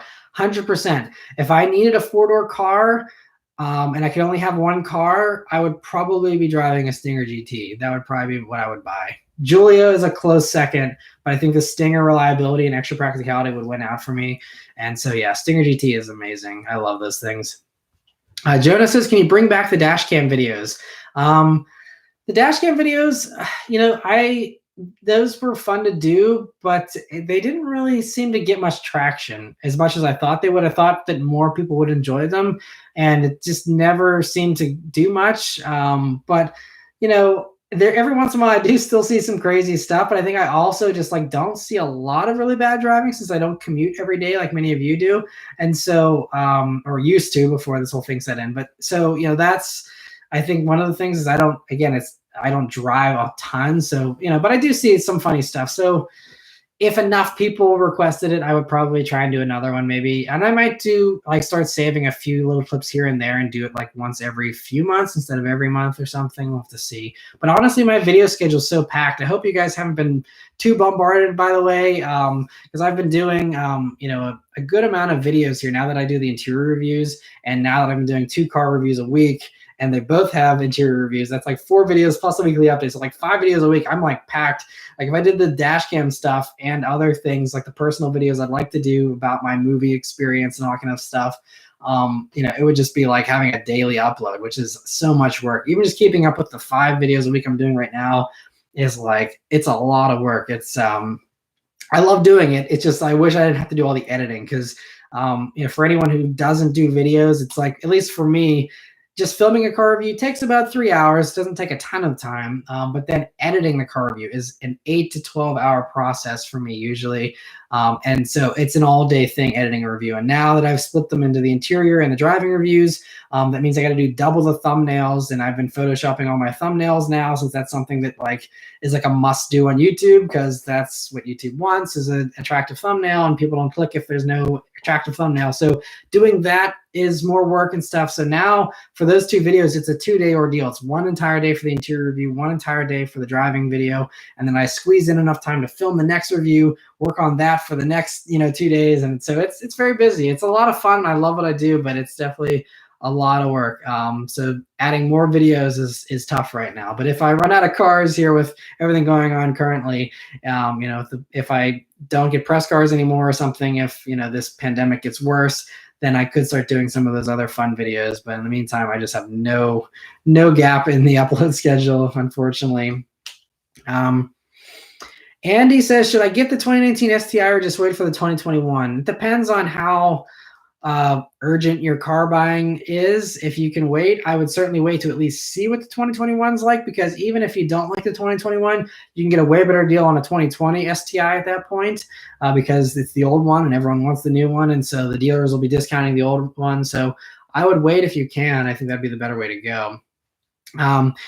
Agent says, is the GT350 really unreliable? From what I've seen, it is. That's just what I have seen and observed. I, still hang out on the Mustang forums pretty often on Mustang 6G. And like I mentioned in the weekly update, there was, the guy who was driving cross country and he picked up his brand new 2020 GT350, which has the new Predator, block for the 5.2, which is supposed to be more reliable. And, they revised things. And so everyone's like, yeah, it's going to be better now. And then this guy's literally driving home from picking up his car and it blows up. And as he's doing our cross country road trip, worst timing in a brand new car. And then Rated R Cars had his, fall apart and have all these issues. And there's been others.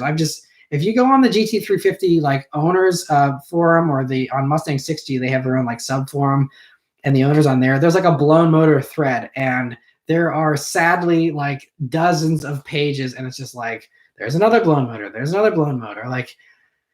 It's a bummer. I love them to death, but a lot of people say, why didn't you get a GT350 instead of the Bullet? And I did a whole video on that as well. But I mean, one of the big things is the reliability. I basically used the Bullet as a road trip car. I drove to Vermont and back last year. The last thing I want in the middle of a 10-hour drive is for my motor to blow up in the middle of nowhere. Talk about a nightmare. So I don't think I could ever be comfortable owning a GT350. Even if they were giving them away, I don't think I would want one, just because it would just be terrified. I'd be terrified to drive it. And that's just my personality type, again, being worried about reliability. There's other people that blow motors left and right in their modified cars, and they shrug it off and throw 10 grand at a new motor, and it's not a big deal. But for me, yeah, unfortunately, that completely throws the idea of a GT350 out the window for me ever, even if they are amazing. They are wonderful. It's magic when it works. much like Alfa Romeos, those have a little bit of iffy reliability. They're amazing when they're working, but it's just if you can handle that gamble, some people can handle the risk, other people can't. I'm in the latter category. Best electric car you want to own yourself. Personally, I'm trying to think of just a full EV that I like the most.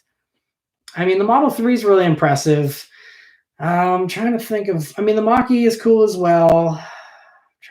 Honestly, there's not one.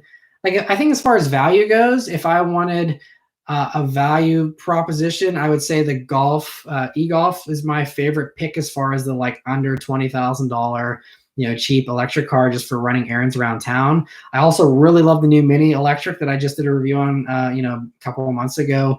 That was really fun. And if I wanted a little errand car, I think since I missed my Mini that I used to have a couple of years ago, I would do a Mini electric if I had to have an electric car. Because for something like that, like an electric car, you don't need a super long range. Because for me, I'd use it as a city car, running errands, things like that. I would not be doing road trips in it. So I think the shorter range of the Mini, electric would be totally fine for me. And maybe someday I'll have an electric car, down the road. But as of right now, there's so many other cars that I want that I don't think I would go for an electric car anytime soon. Plug-in hybrid is a different case. There's a lot of those that are intriguing. But for full EVs, I think it still is not super appealing for me and the type of driving I do. Tears Anew, Heather says, what's your favorite food? Favorite food? I don't think I have like one thing that is my absolute favorite. Yeah, I think one of my like favorite staples is spaghetti. Can never go wrong with spaghetti. It's always good, in my opinion. So I guess that's one of my go-to things. Cody says, as an NYPD officer in my first big purchase, would you be the new TLX Type S when it releases? What are your thoughts on the TLX Type S? Well, first, thank you for serving and especially right now with everything going on in New York. So thank you so much. And thanks for tuning in. I'm sure you have way bigger problems right now, but thanks for joining.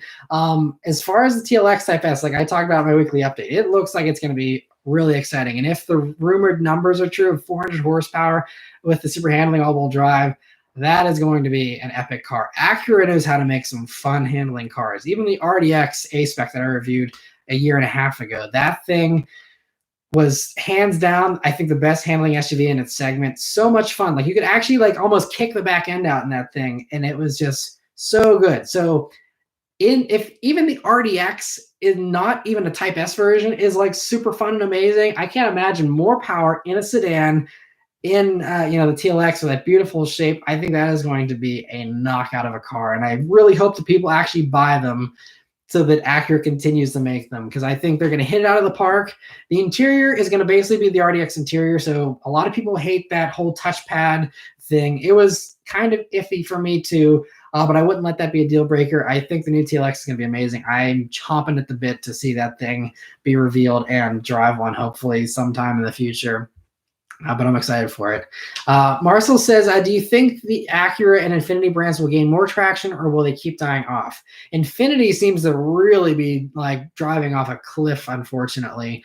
Acura seems to be doing okay. I think, the RDX certainly helped perk things up. And I think that's just, they have a lot of dated stuff. So I think that's their problem right now. And so I think, this year they're supposed to have the new MDX. You got the TLX coming in, all that kind of stuff I think will really help rejuvenate sales for Acura. And I think Acura is on a good trajectory. Infiniti, I don't think is on a good trajectory, but I hope the best for every car brand. But I think Acura's up, Infiniti's going down, in my opinion. I hope I'm wrong, but and we have tons of people joining now, 600 people. This is crazy. Thank you all for joining. I'll keep going here since we keep growing more people. I might go beyond the 2-hour mark here. We'll see how things go. But if you keep having questions, I'll keep going here. Nick says, have you ever crashed a car? I have never had an accident that was my fault. For those who've been following the channel for the past few years, you'll know that my second Mustang, my first Mustang GT that I had after 8 days of owning it, was sideswiped by a motorcycle. It hit me at like 50 miles an hour, took out the entire driver's side of that car, did not total it, came close, but was not enough to total it. And so that was the first accident that I had where I was driving. And then about what was that, a year later, almost exactly, when I was driving through a park in that fixed GT, that a tree fell from the woods and crushed my roof and came about an inch from crushing my head. And so that was the other thing, and that was really crazy as well, because like the insurance adjuster was like, if you had been going 5 miles an hour faster, or if the timing was slightly off and that tree came through the windshield instead, he's like, you'd be dead. I wouldn't be talking to you right now. So like that kind of stuff's crazy. So those are the only 2 crashes. Never anything that was my fault. But yeah, crazy stuff. Definitely not fun. So yeah, well, this tree was totally your fault. Yep, I should have seen that tree coming. That's one thing with the Mustang. You can't see too much of that windshield being kind of small. But James Dean, thank you so much for the super chat. He says, I have a random question. I have an 05 Nissan Maxima. I've been looking into getting a new car with a budget of $15K as a daily/tuner for car shows. Do you think I should put the money into the Maxima? I guess it depends on what the Maxima is. If it's a V6 with a manual or something like that, it's going to be a little bit collectible. That could be something worth keeping. So that would be, something. Otherwise, as far as a budget of $15K for a daily tuner car, I guess it depends. This is one of those questions where your personal taste comes into effect as far as what I would recommend for you. If you want, anyone is welcome to either, send me a message on Facebook. That's generally where I respond to people that are car shopping and need some advice. If you have more context on what you're looking for a daily car, you can take the car shows and stuff. I think one of my favorites around $15,000 as a tuner type vehicle would be a Civic Si of the previous generation, because you still have that amazing manual. You have the super high red line. It's just such a fun car to drive. It's still so reliable. I mean, those things go over 200,000 miles without issue. It's a really great car. It's a safe car. And those later years even have an easy double din head unit. You can just yank out the crappy head unit in there, put in a new one. You got your, smartphone integration, everything else, and you're set. I think for 15 grand, you're looking for a fun, practical sedan daily driver car. Civic Si is always my go-to suggestion. The previous gen, not the current gen. Current gen, I'm still not in love with, but yeah. Other things here we have. Let me see. Carlos says, I love Nissan CVTs. You're like the only person who does. I did that Nissan Altima review, and everyone was like, I guess Scotty Kilmer fans, and we're like, oh yeah, but the Nissan CVT is horrible. And so yeah, everyone seems to hate those CVTs aside from you. Other things here. Kevin Alonso says, thoughts on street racing/drag racing, and did you ever participate in it? I did actually take my Legacy GT down the drag strip. This was back in college, and that was probably like 2009. So we're talking about like over 10 years ago that I actually took my own personal car down a drag strip. I've done drag strip, stuff with like the GT 500 event last year. Back in the fall, I took that down the drag strip and stuff. Never did any actual racing though, as far as, dedicated, like take my car to track trying to win and stuff. As far as street racing, I will plead the fifth on that. I will say that when I was a teenager and that kind of stuff, I might have done what teenagers do. But since then, I haven't really done anything like that, especially considering my job with the press cars. The press cars, one of the stipulations generally is like you cannot have any bad driving record. Like you're allowed usually a speeding ticket or two. If you have an accident every once in a very blue moon, then they're okay with that. But like if you get caught street racing in my profession, like you're done. Like you're not getting press cars, you're not getting invited on stuff because they think you're irresponsible. So definitely do not do anything like that now. And honestly, maybe it's just me, but it seems like 10 years ago, whenever that was something that interested me more, it seemed like people were doing that more. Maybe it's just where I live, but I like never have anyone even try and mess with me in the Bullet. Like no one ever is like revving next to me really anymore. No one's like launching from a light when I'm next to them or anything. So like, I don't ever really have anything like that happen personally. So I wouldn't have any opportunities even if I was up for it, I don't think. And Eric's, thank you so much for the super chat. He says M2 or AMG CLA 45, GTI or Civic SI. Also, thanks for the weekly updates. Definitely a Friday tradition. Well, thank you for watching every Friday. That really means a lot, and I appreciate so many of you are so in love with the weekly updates and watch them every week as you're coming home from work, or with your dinner that evening, or whatever, or Saturday morning coffee and watching it. I've seen those kind of comments, and I really appreciate that. That kind of support is just the best, because there's lots of people, that will come and watch a video and leave, but the ones who really, continue to watch is really what helps keep the channel going. So I appreciate that. Anyway, to answer your question, I'm guessing you're saying comparing the two of those and the other two. I would pick CLA 45 because it sounds better, and if you want better practicality, I think the CLA obviously makes more sense. From a driving dynamic standpoint, I have not driven the newest CLA 45. I've only done the old one, and so I can't really do a fair comparison there, but I would say that the M2 is the more fun driving vehicle. It's a more playful vehicle. And like earlier I said, if I couldn't have my Bullet, I would be owning a Supra. If the Supra didn't exist, I'd probably own an M2. That would probably be what my hierarchy of cars would be if I were buying personally. GTI or Civic SI, if you're talking about the current generation new versions, I would definitely pick GTI. The engine's way punchier, the handling's better, it feels lighter, and you get awesome plaid seats in the base model, which is what I would pick. So I would go GTI. Thank you so much for the super chat. So many questions here. Mitch says, hey Matt, what do you think about the Cybertruck? Someone asked this earlier as well. I did a video on the Cybertruck. If you search on the channel for Matt Maran Motoring Cybertruck, you'll probably see my thoughts in that video. But I still think that there's going to be a lot of changes to the Cybertruck. I don't think it's going to look anything like that whenever it comes out, but that's just my hunch personally. Rohan says, Matt, are you sure you're not Batman? I wish I was. Alfred Rainbow, thank you so much for the super chat. He says, hey, Matt, I own a low mileage 2009 V6 6-speed Ultimate Coupe. I guess they only made around 3,500 of the V6 6 speeds. Have you ever driven one? I have not, and that's actually a car that a couple people have requested. So if you would ever be up for letting me review yours, if you're nearby, obviously no worries if not, but that'd be a car I would love to review for sure. I've never driven one, but I'd be curious to for sure. Forrest Ernest, thank you for joining. He's another one that frequently comments, and I appreciate your support, Forrest. He says, if I can't get my dream truck in the Colorado ZR2, which less expensive CPO CUVs that can fit my outdoor lifestyle best? 19 Cherokee Trailhawk, Crosstrek or Outback, RAV4 Adventure, or something else? Okay, so I'm guessing you value a little bit of off-road capability, so I'm saying I would probably get rid of the Subarus personally, just because they're not the most reliable, and honestly, they're not the greatest at the off-road thing either. RAV4 Adventure, I guess I would say between those three, if you're more worried about off-road capability, do the Cherokee.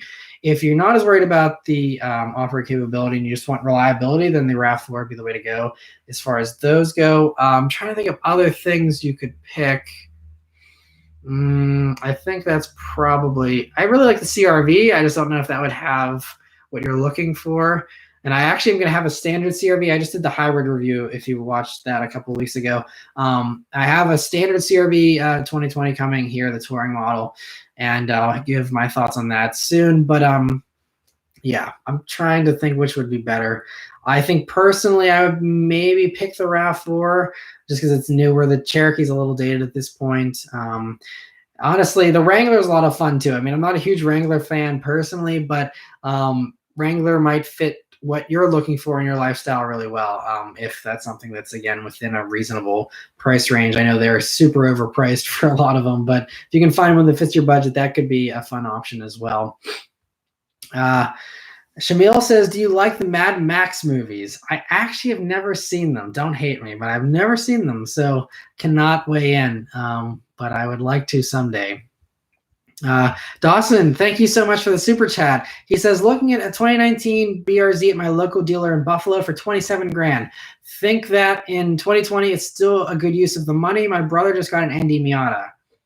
Yeah, so I don't know if you've driven your brother's Miata or not, but the ND Miata I would pick over a BRZ personally. But I do still love the BRZ. I guess it depends on how pressing your car search is, because I think it might be worth waiting for the new BRZ next year, you know, the GR86 and Subaru's version of that. Obviously, you're not going to get as good of a deal on that because, like you said, you know, you're looking at a 2019 there, so it's going to be a discounted vehicle, I'm sure. So it just depends. I'm one of those types of people. I always like having the newest thing. If I'm going to buy something, like I don't want to buy a 2-year-old iPhone, I want to buy the newest iPhone. Kind of the same thing with cars, so I think I would be curious to wait for the new BRZ, see what that's like, and if it's not what you like, you can get a really good deal on the 2019 BRZ next year when they reveal the 2021 version. But in the meantime, I think as of right now, I would rather have an ND Miata. That'd be my suggestion. But the BRZ is still a fantastic car. I miss my old one a lot. Even though I love the BRZ, or even though I love my Bullet, and I'm keeping the Bullet forever. And I would like to add more cars, like I mentioned in a weekly update. If they came out with a new BRZ with a convertible, I would consider adding that down the road as an extra car. So I love the BRZs, and it still is not a bad buy no matter what, because they're just so much fun. You can't go wrong if you buy a BRZ, so don't get me wrong. But the ND Miata is just a little more magic. Just the handling's just more, I guess, just more playful. The engine's more exciting, and you have the convertible. So it's kind of fun, in my opinion, having the open air experience as well. And other questions here. We have everyone's talking cars here. I love this whole like conversation within a conversation. It's great.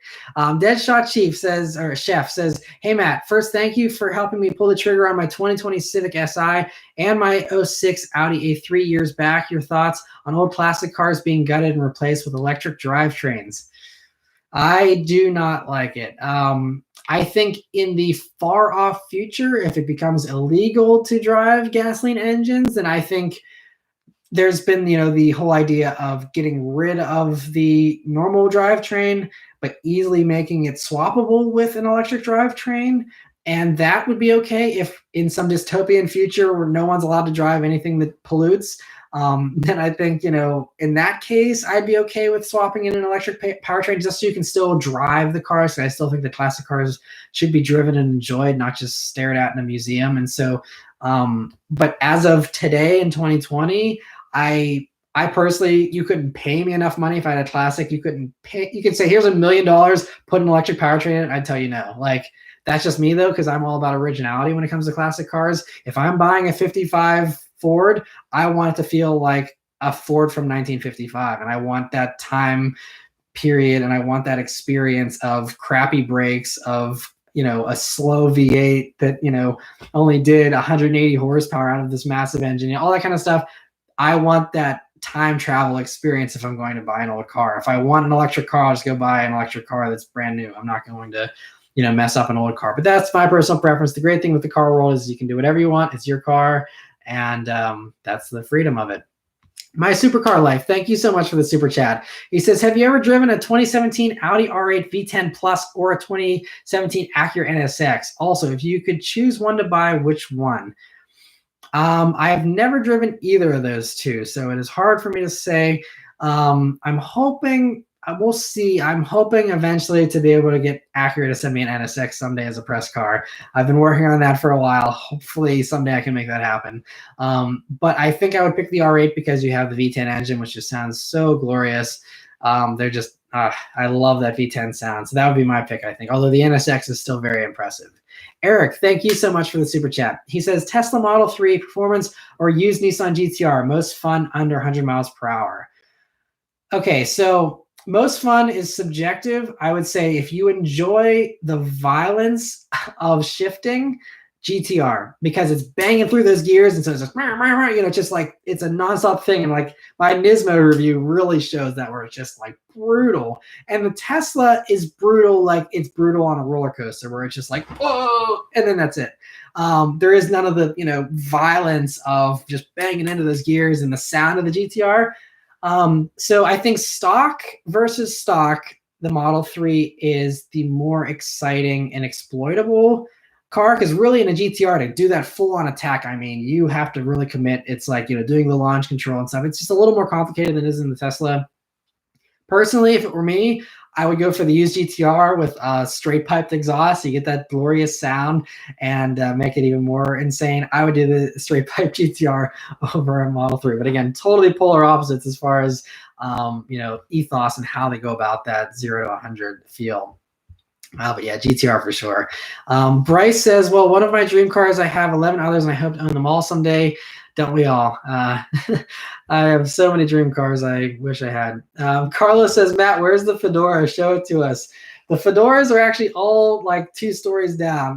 They're not in my office here. He's referring to in my Chevy Malibu review, one of the earlier reviews I did, like, I don't know, at this point, probably 7 or 8 years ago, I wore a Fedora, and I'm so disappointed that fedoras are out of style. I really wish I could pull it off, and I really wish that it wasn't like something that was frowned upon in the year 2020 to wear. I still love fedoras, but that's just me being a nerd that likes old movies and vintage stuff like that. All right, other things here. Do you reckon you'll like driving the 718 Cayman GTS 4.0? Most likely, because I loved the Cayman GT4 that I reviewed a couple of years ago, and that's basically going to be very similar. So that flat 6 is amazing. I think it's unfortunate they're putting the taller gears in it. That they love handicapping the Cayman, and it's kind of a bummer. But I still think it'll be amazing. And I watched the Carfection review. By the way, if anyone wonders what reviews I watch, my favorite reviews are Carfection, because they do. Henry Cashpool is just so eloquent. He does, and the cinematography and everything is just so amazing. It hands down the best reviews in my opinion. But anyway, he did the GTS 4.0. Great review, and I think I would love it for sure. And that's a car, I was talking about how I'd love to have an F-Type someday. If I couldn't have an F-Type, or if I for some reason didn't like an F-Type anymore, I would really consider getting a Boxster GTS for that 4.0 down the road. That would be a vehicle that would be very enticing to me. B. Mitchell is asking, anything in the pipeline for more vintage reviews once the pandemic cools off? Will your better half start being part of them also? So I think the interior reviews, as far as Beth doing those, that's usually just press cars, because we have them for a week. We can kind of get more in-depth thoughts on them. And so that's generally how I go about that. Also, whenever I do privately owned vehicles, sometimes the owners like to ride along with me, and especially in a coupe or something, it'd be kind of tough to bring Beth along and all that kind of stuff. So generally, I'm going to only have the interior reviews for press vehicles, or if car companies let her start coming on the media drives in the future, then those as well. But for the vintage reviews, she probably wouldn't join unless I was able to actually get the car for more time and the owner was okay with me not having them in the car while I'm driving. But I definitely want to do more vintage reviews in general. I have a couple opportunities. I don't have a ton of stuff. That's something that I'm hoping to get more offers from people, but I do have a few other pipelines I can hopefully get some more classic cars from down the road. And that's something I want to do some more of, because it seems like a lot of you really enjoyed that. The videos did pretty well views wise, which to me is a signal that they're something it should be worth investing in, because you guys are watching it, and so that's a signal of something I should keep doing more of. So I want to do more for sure. It's just, again, the opportunities there aren't as frequent as they are for the newer stuff. So if people start offering more classics, I would do tons of them, because I love driving all of them. Brandon says, Matt, does your Bullets IRS hop when you launch it? My 2015 GT has hard to connect, or is hard to connect. Yeah, it's so there is that stop the hop kit that I think Steeda makes for the independent rear suspension. Honestly, the Bullet, I've only maybe launched. I don't think I've actually really even done like a clutch dump. I don't really launch that car hard. I just kind of do an easy engagement and then I accelerate. I'm not really going for 0 to 60 times or drag strip runs or anything. So to ease the wear and tear on it, I don't really launch it a whole lot. But whenever I do get on it, there's been a few times like in the rain where I'll stomp on it in first gear, and I still do get some of that jitteriness out of the back end. I personally don't mind it. I think it's kind of fun, but that's just me, and I know a lot of people don't. But I think the magnetic ride suspension in the Bullet does sort that out a little bit better, because it seems to do it less than the 2016 GTs that I had in the past. So I think they've improved it with the newer versions. The taller gearing probably helps a little bit too. But it seems like it puts the power down a little bit better. I think also, it's just, the Michelins are a little bit better, a little stickier, so that might help as well. But yeah, I don't know. Other things here, we have '09 Black Cobalt SS says, tell Porsche to send you a Taycan. I would love to review a Taycan. That's another vehicle that probably will give me a crazy reaction like the P100D did. And Porsche does not send me press cars. I wish they did. They have a very small fleet, and it's reserved for the top of the top reviewers. Getting on Porsche's good list is tough. I would love to. Maybe someday I will if, I get enough subscribers and the videos get enough views, because that's one thing they do value, So maybe someday Porsche will show me some love, but as of right now, they're not. But that's okay. I'm far from the biggest YouTuber out there, so I totally get it. But it'd be nice if I was able to, because I love everything in the Porsche lineup. I'd love to do reviews on the entire lineup. I just don't have the opportunity. Other questions. Let me see here. Zachary Jones says, thoughts on the refresh Chevy Malibu 2.0T Premier, because it's a forgotten option in this very competitive segment of vehicles. It is. I think the problem with the Malibu, it's really soft. And while all the other cars in that segment have gotten sportier and more fun to drive, I think the Malibu just kind of feels a little blasé. And that's what I noticed in my week with the Malibu. And I did a review on that. And, it's okay if you just want comfortable transportation and you're not caring about handling. It's a great vehicle. But otherwise, I think the Malibu is just easily overlooked because the looks aren't super attractive in my opinion. All that kind of stuff just makes it a little bit of a harder case. Noel, thank you so much for the super chat. He says, thoughts on the air-cooled Porsche markets, overpriced. I don't follow them too much aside from Bring a Trailer, but the air-cooled Porsches definitely seem to be super hot. I would, love to review one. It'd be fun to own one someday. I like a lot of vintage Porsches, but yeah, it's way out of my price range, and I think it's maybe a little inflated, but I haven't really paid too much attention. I think pricing for cars, I think it all comes down to what is it worth to you, and that's different for each person. But if there's actual transactions of people spending, insane amounts of money for stuff, well, clearly to that person, it's worth it. And so even if it's overinflated to some people, and even if experts think it's overinflated, it's still, if they're selling for that, it's worth it to those people. And so that's just the beauty of a free market. It's all up to supply and demand. Stathis, thank you so much for the generous super chat. He says, keep up the amazing work, Matt. Your passion for cars has made your channel one of the best out there. Your Stelvio Quadrifoglio video was one of the key reasons I got one. Thank you for buying one. I'm so glad that someone's buying an Alfa Romeo. So thank you so much for buying one. Someone's got to keep them in business. Anyway, what are your thoughts on it these days? I love them. I still think as far as sporty SUVs go, I would say I think it's the best handling one I've ever driven. I think that's probably fair to say. And it's just like, it's amazing. It sounds fantastic. It has those huge paddle shifters that are glorious. They're like straight out of a Ferrari. I love that about them. They sound great. I think they look really good. Obviously, the interior isn't the most luxurious, and that's what kind of, I guess upsets, some people that are in the luxury car market that, are underwhelmed by it. But I love the Stelvio Quadrifoglio, and I honestly, I thank you for buying an Alfa Romeo. Like I said, I know they're not perfect, and some people have issues with them, and I don't blame people for shying away because I know, again, a lot of people do want something that's 100% reliable, and I'm kind of one of those people a lot of times as well. But thank you for buying an Alfa Romeo. I think it's an awesome brand. It's great, and I think that they, I really hope they stay in business because their cars are the best driving cars in their segment, every single one of them. The Giulia is the best handling luxury sedan, in my opinion, still. Stelvio's best handling SUV, in my opinion, still. They're just fantastic. So I think you made an awesome purchase. Thank you so much again for buying one.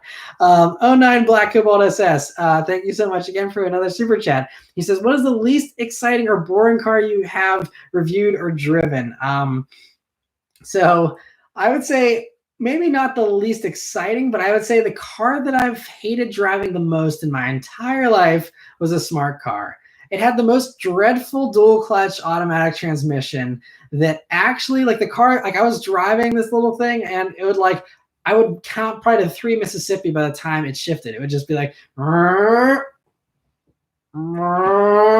and it actually would rock back and forth like this. It was horrendous. I'd actually want to review one just to like do it as an April Fool's joke and just like roast it. I mean, I'm sure they have their niche of people where it makes sense or whatever, but oh man, the smart car is just horrendous. Other than that, boring car. I'm trying to think of something that was really, really boring. I don't know. That's kind of a tough one. I have to like sit down and like look at all the stuff that I've reviewed and think of like what is the most boring car. I don't know. I think, most modern cars, they're mostly pretty good. That's the thing. Some people are like, you're too positive in your reviews. And it's like, I'm positive because like most of the stuff these days is really good. And even the worst brand new car on the market is still 10 times better than most of the stuff even from 10 years ago. And so as far as, driving dynamics, as far as fuel economy, as far as tech, obviously, all that type of stuff. So, I think even the most boring stuff these days is pretty, is going to be more exciting than a lot of the stuff was even just 10 years ago. But I don't think there's anything that was hilariously boring outside of the smart car. Yeah, I'm trying to, I think Priuses are pretty boring as well, but it's been a long time. I drove a Prius back in college once very briefly. That was it. But, yeah, that's probably the only other one I can think of. Someone said Fiat 500. I think Fiat 500 is actually kind of fun, especially the Abarth version, but or Abarth. Don't want to butcher that. Yeah. Brianna says, do you think the BMW 7 Series will survive? I think so. If maybe not forever in the US, but certainly in Germany, it seems like they're still solid sellers. And, I think they're going to keep modernizing the 7 Series. They're talking about doing a fully electric one here in a year or two. And you're going to have the plug-in hybrid stuff. And they're even saying how maybe it could make sense for like a hydrogen version in 10 years or something. So I think it'll survive. I think it's a pillar of the BMW hierarchy. And so, it's important to keep it, in the lineup for sure. Let me see. Ryan says, this is a good question. Do you regret doing the Superleggera review so early on in your career as opposed to now when your experience in production has increased? Yeah, I don't think I regret doing it because it was an amazing opportunity at the time. And obviously it would be an amazing opportunity now as well. I think I would have been able to do a better review on the Superleggera if, I had more experience, because that was like one of the first. I had driven Lamborghinis before, but only very briefly. And I also didn't have a lot of time with that car. So I was kind of rushed. I was very uncomfortable. And it was also in like rush hour traffic. So I certainly would love to do a better review on it again someday. But it was still kind of a fun review, just kind of from a raw, like emotional, like first time reviewing a Lamborghini kind of thing, and that whole deer in headlights type effect of it. But yeah, I would love to redo one again. But I don't regret doing any of the reviews, honestly. They were all learning experiences, and they all, helped the channel at the time, and, still do. It's amazing. Even some of the really old videos I've done still continue to get a bunch of views. And actually, like one video that randomly popped up, I don't know why, but I took a ride in a Lamborghini Countach back in 2011 when I was in college. And it was just a ride in the Lamborghini Countach. Yes, that's the title of the video.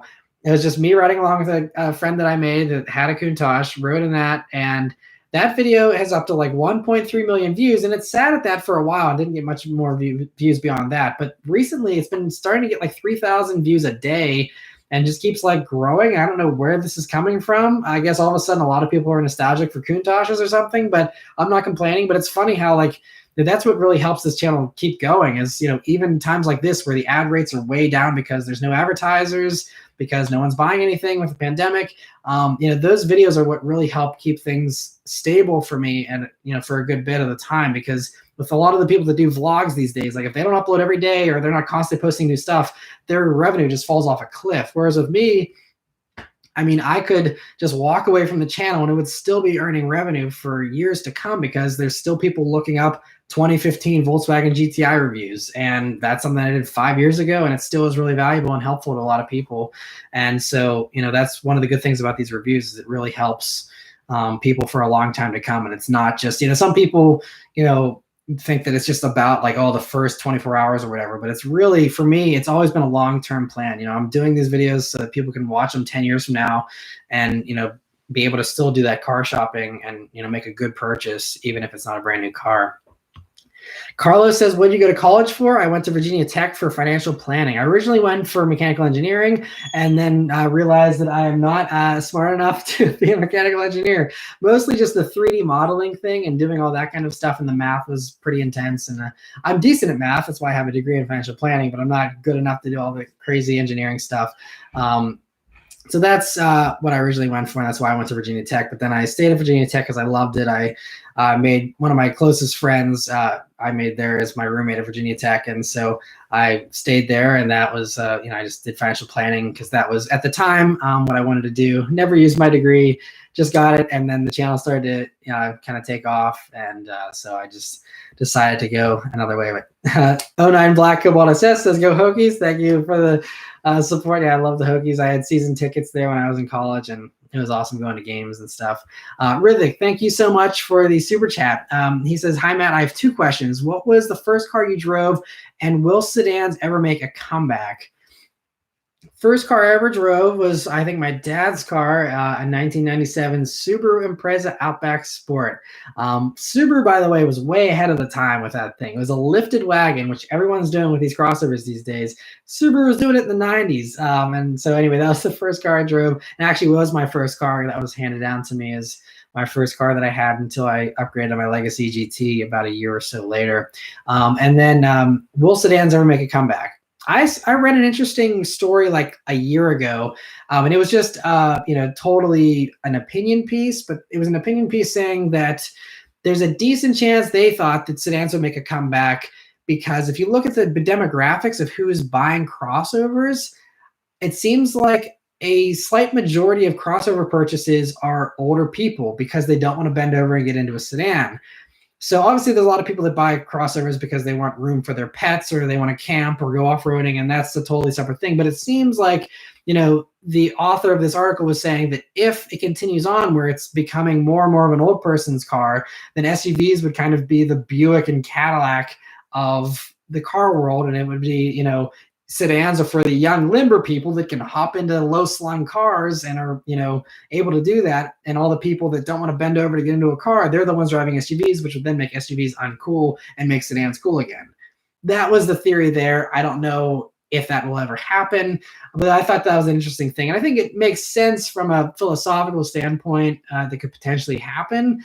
But I think that recently with Jeep having the, Wrangler have its enormous success and just the off-road stuff kind of really blowing up, I think that has kind of counteracted the whole senior citizens going into SUVs thing. And so I think the Jeep stuff keeps SUVs cool. And as long as Jeep continues to be cool, there will always be that cool SUV, look and feel with those.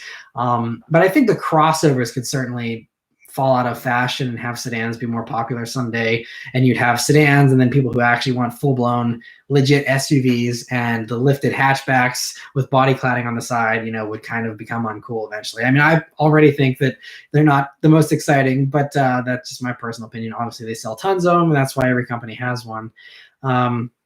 Smile Per Mile says, "I heard from Savage Geese that he's invited you to his meet and greet. Speaking of which, have you seen his Mazda Miata documentary series?"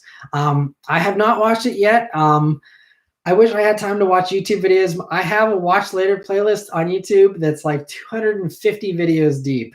And someday, maybe I will get to the end of my watch later playlist. It's like, I got so many videos I want to watch, but I'm so busy with my upload schedule and filming my own videos and editing them and all that, that I just don't have time to watch as much YouTube as I would like. But I would certainly love to watch those if I have time eventually.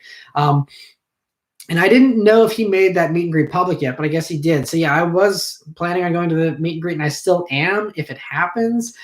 Considering that's in June, we'll see how this whole current event situation plays out here by June. I would like to still go, but at this point, I find it hard to believe there's going to be enough safety by June to make a huge meet and greet totally safe. But that's just me. I haven't talked with him about it since we were talking about it before this whole thing really blew up, honestly, with the coronavirus. So I don't know the status of the event, so I can't speak for him. I just know that personally, being in a large group seems to be frowned upon. I don't know if that's going to happen, if that's going to change by June. Maybe it will. So I think that's kind of why it's still up in the air, maybe. But I'm not optimistic it'll happen, but I hope it does. We'll have to see. Other questions here. Lucas says, WXSTI or ATSV? ATSV all day long. It's just faster, better technology, grippier handling, heavier, but just, I don't know. I think it's more fun, more reliable probably too. I don't know. I love the ATSVs. That was another really fun review. Brandon says Broncos will surely be way too expensive, just like most new cars. I guess we got a Bronco conversation going on, but yeah, I don't know how Ford's going to price the Bronco. That's really the one thing that's up in the air is, are they going to be trying to undercut the Wrangler, or are they going to try and just be like dollar for dollar, like right in line with it and think they can compete neck and neck? We'll have to see how they market that. But I'm curious to see. I'm very curious about the Bronco in general. I like the retro look and stuff. I think that's going to be awesome. And I'm looking forward to seeing more. Frank says, Matt, should I get a scat pack or wait? Depends, I guess, on what you're waiting for. I don't think there's going to be a new generation of the scat pack or any of the Challengers for several years still. And like I mentioned, with all the car accidents that have happened to me and stuff, you never guarantee tomorrow. So if it's something you're really wanting, I'm kind of seize the day. That's kind of my mentality, is I would rather enjoy stuff while I can, because you never know what the future holds. Or like in this case, like we have this whole pandemic, you can't even go out and drive anyway. Like it's like one of those things, you never know what's going to happen. So I would, if you want a scat pack, I would say go for it. You can always upgrade in a few years if you want, but they're fantastic. They're tons of fun. Dawson says, what is your opinion on football? I'm not really into sports a whole lot. I think baseball is my favorite sport, but even baseball I don't really follow much anymore, partially because the Pirates are so disappointing with their management and stuff. That's a whole nother rant. But yeah, and the Steelers are awesome. I just personally, I'm not super excited about football personally, so that's just me. I've never been super into sports. But yeah, I think it's an exciting thing if you're into it. And I do, from time to time, I watch the Super Bowl and stuff, and I can get excited about games. I just, again, I'm just so busy that usually I don't want to spend an entire day just watching football games and stuff. So I just, something that's not worth the time commitment to me. Carrie says, do you really think Chevy will kill the Camaro? I don't know. It's really up in the air about what's going to happen to the Camaro at this point. I think it seems like, 1 minute they're like going for it, the next minute they're not. I think the most encouraging thing is the fact that there's the new Alpha 2 platform for the new CT4 and CT5, which is just an evolution. That makes me think they could take that same evolved platform, put it under a new Camaro, copy and paste engine and everything else, and you're fine.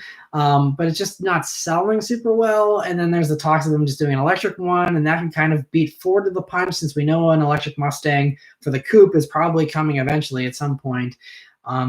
But I don't know. I don't know if they're going to just straight up kill it.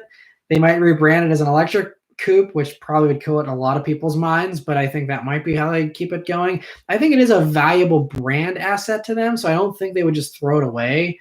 But they have discontinued the Camaro for several years in the past and then brought it back and stuff, so that's not out of the question. But I think it's too valuable to just let it die completely. I think they would probably ruin the brand with an electric crossover before they would put it to death completely, but we'll have to see. Kyle, thank you so much for the super chat. He says, do you think a 2019 Chevy Trax is a decent car? Not so much in power, but quality. EcoTech 1.4 turbo, a decent engine. That's such a competitive segment, Kyle, that I personally don't think the Trax is the best value unless you can get a killer discount on one. Honestly, it's just the Trax has one of the least nice interiors in its segment, and the quality doesn't seem to be great either from the little bit that I've seen. And again, there's just so many offerings in that segment that I think there's just so many others. I would probably pick a lot of the competition before I would pick the Trax personally. So hopefully you don't love them too much. I would not recommend a Trax. I have not driven or reviewed one, but just looking at the pricing of them and the interior and what I've seen online as far as quality and stuff, I don't have the highest opinion of the Trax. I think most of the competition will probably be better. And if you're curious to see one of its competitors, actually a couple of them, I am going to be doing a Hyundai Venue review here in a couple of weeks and a Nissan Kicks review, and both of those seem to be a better value in that segment. but I will drive both, and you can watch those if you're curious to see some of the competition to that vehicle. Speaking of which, I alluded to this a while back, so any of you who are still with me, after I answer Adam's super chat here, I'll get into my future schedule very briefly, just so you guys kind of have a heads up. I like giving you guys a little bit of an exclusive heads up since you joined on the live chat here. But Adam, thank you so much for the super chat. He says, I've enjoyed your content since the Mini Cooper days. Thanks for all the hard work. Well, thank you. I appreciate that. That's awesome. You've been supporting the channel for so long. I still miss that Mini. That thing was so much fun. I'm so bummed that that did not hold up reliability wise. But anyway, as far as the schedule for the channel, so I do have some fun stuff coming. I have multiple Supras scheduled as press cars here. So I'm going to have lots of Supra content in May. So get ready for that. Otherwise, though, so I am limited by press cars since I can't really go out and film people's privately owned cars, which is usually what I do now that it's warm, is I have a list of dozens of cars that people have offered me within a few hours drive. And so I've going to do those as soon as I can, but obviously I can't do this with the whole pandemic going on. So in the meantime, I'm stuck with just press vehicles, and I'll be doing more bullet videos to give you guys some enthusiast stuff, but a lot of the press cars coming are going to be crossovers, and some of them are like sedans. Like I'm going to have the Nissan Sentra, which might be a little bit interesting from a sporty standpoint, and also I'm going to have a Toyota Yaris hatchback. I don't know if it's going to be a manual or not yet, but that's another just affordable, fun little car, just because I want to keep stuff relatable and not just do only expensive stuff. So I like covering everything. So there's going to be some of that stuff. There's going to be crossovers and things like that.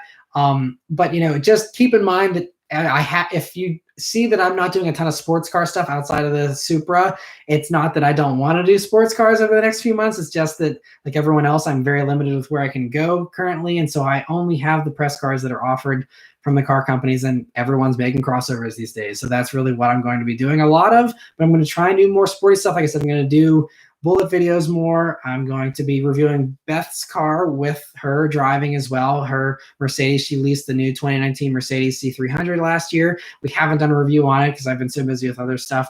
But we're going to do a review on that here. So that'll be something interesting to look forward to as well. So there's going to be more stuff in the pipeline, but just keep in mind, if you're seeing a lot of SUVs in the next, couple of months, just understand it's because of the whole pandemic, and I will be doing lots of exciting stuff. I got so many cars on a wait list that are super exciting. I got some stuff I've been waiting years to review that's going to be awesome. So just stick with me through this whole, crisis. Like I said, it's just tough times, but I'm going to have a lot of sweet stuff coming soon for sure.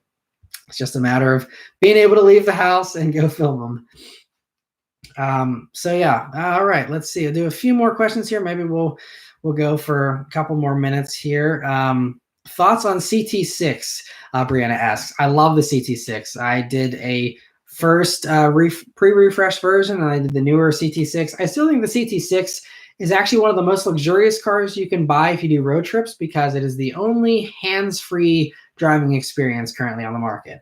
And so to me, that makes it more luxurious than a Bentley, because even in a Bentley, you got to go like this. And it's a small, very, very first world problem, but the difference between going on a road trip with this and steering a little bit all the time versus just sitting there and just like doing nothing, like it's amazing how much fatigue that takes off. And I mean, I didn't do a long road trip. I only did, it was about 2 hours each way. I did a little road trip to Cleveland and back in a CT6 last year, or was that maybe 2 years ago? I think it was like a year ago. But anyway, and it was just, it's amazing. Super Cruise is fantastic. I love the CT6. And if you're someone who does a lot of highway trips and you want a luxury sedan, get a CT6 with Super Cruise. You will be super happy with it. Jason says, heading out, good show, maybe more live shows during the pandemic. Thank you for joining. Yeah, I definitely want to do more of these. I think that's something that's going to make a lot of sense here, since I know a lot of you are also stuck inside, and it's great to kind of talk cars and have our own little car meet here, hanging out and talking in the comments and things like that. But yeah, I appreciate you guys continuing to stick with the channel.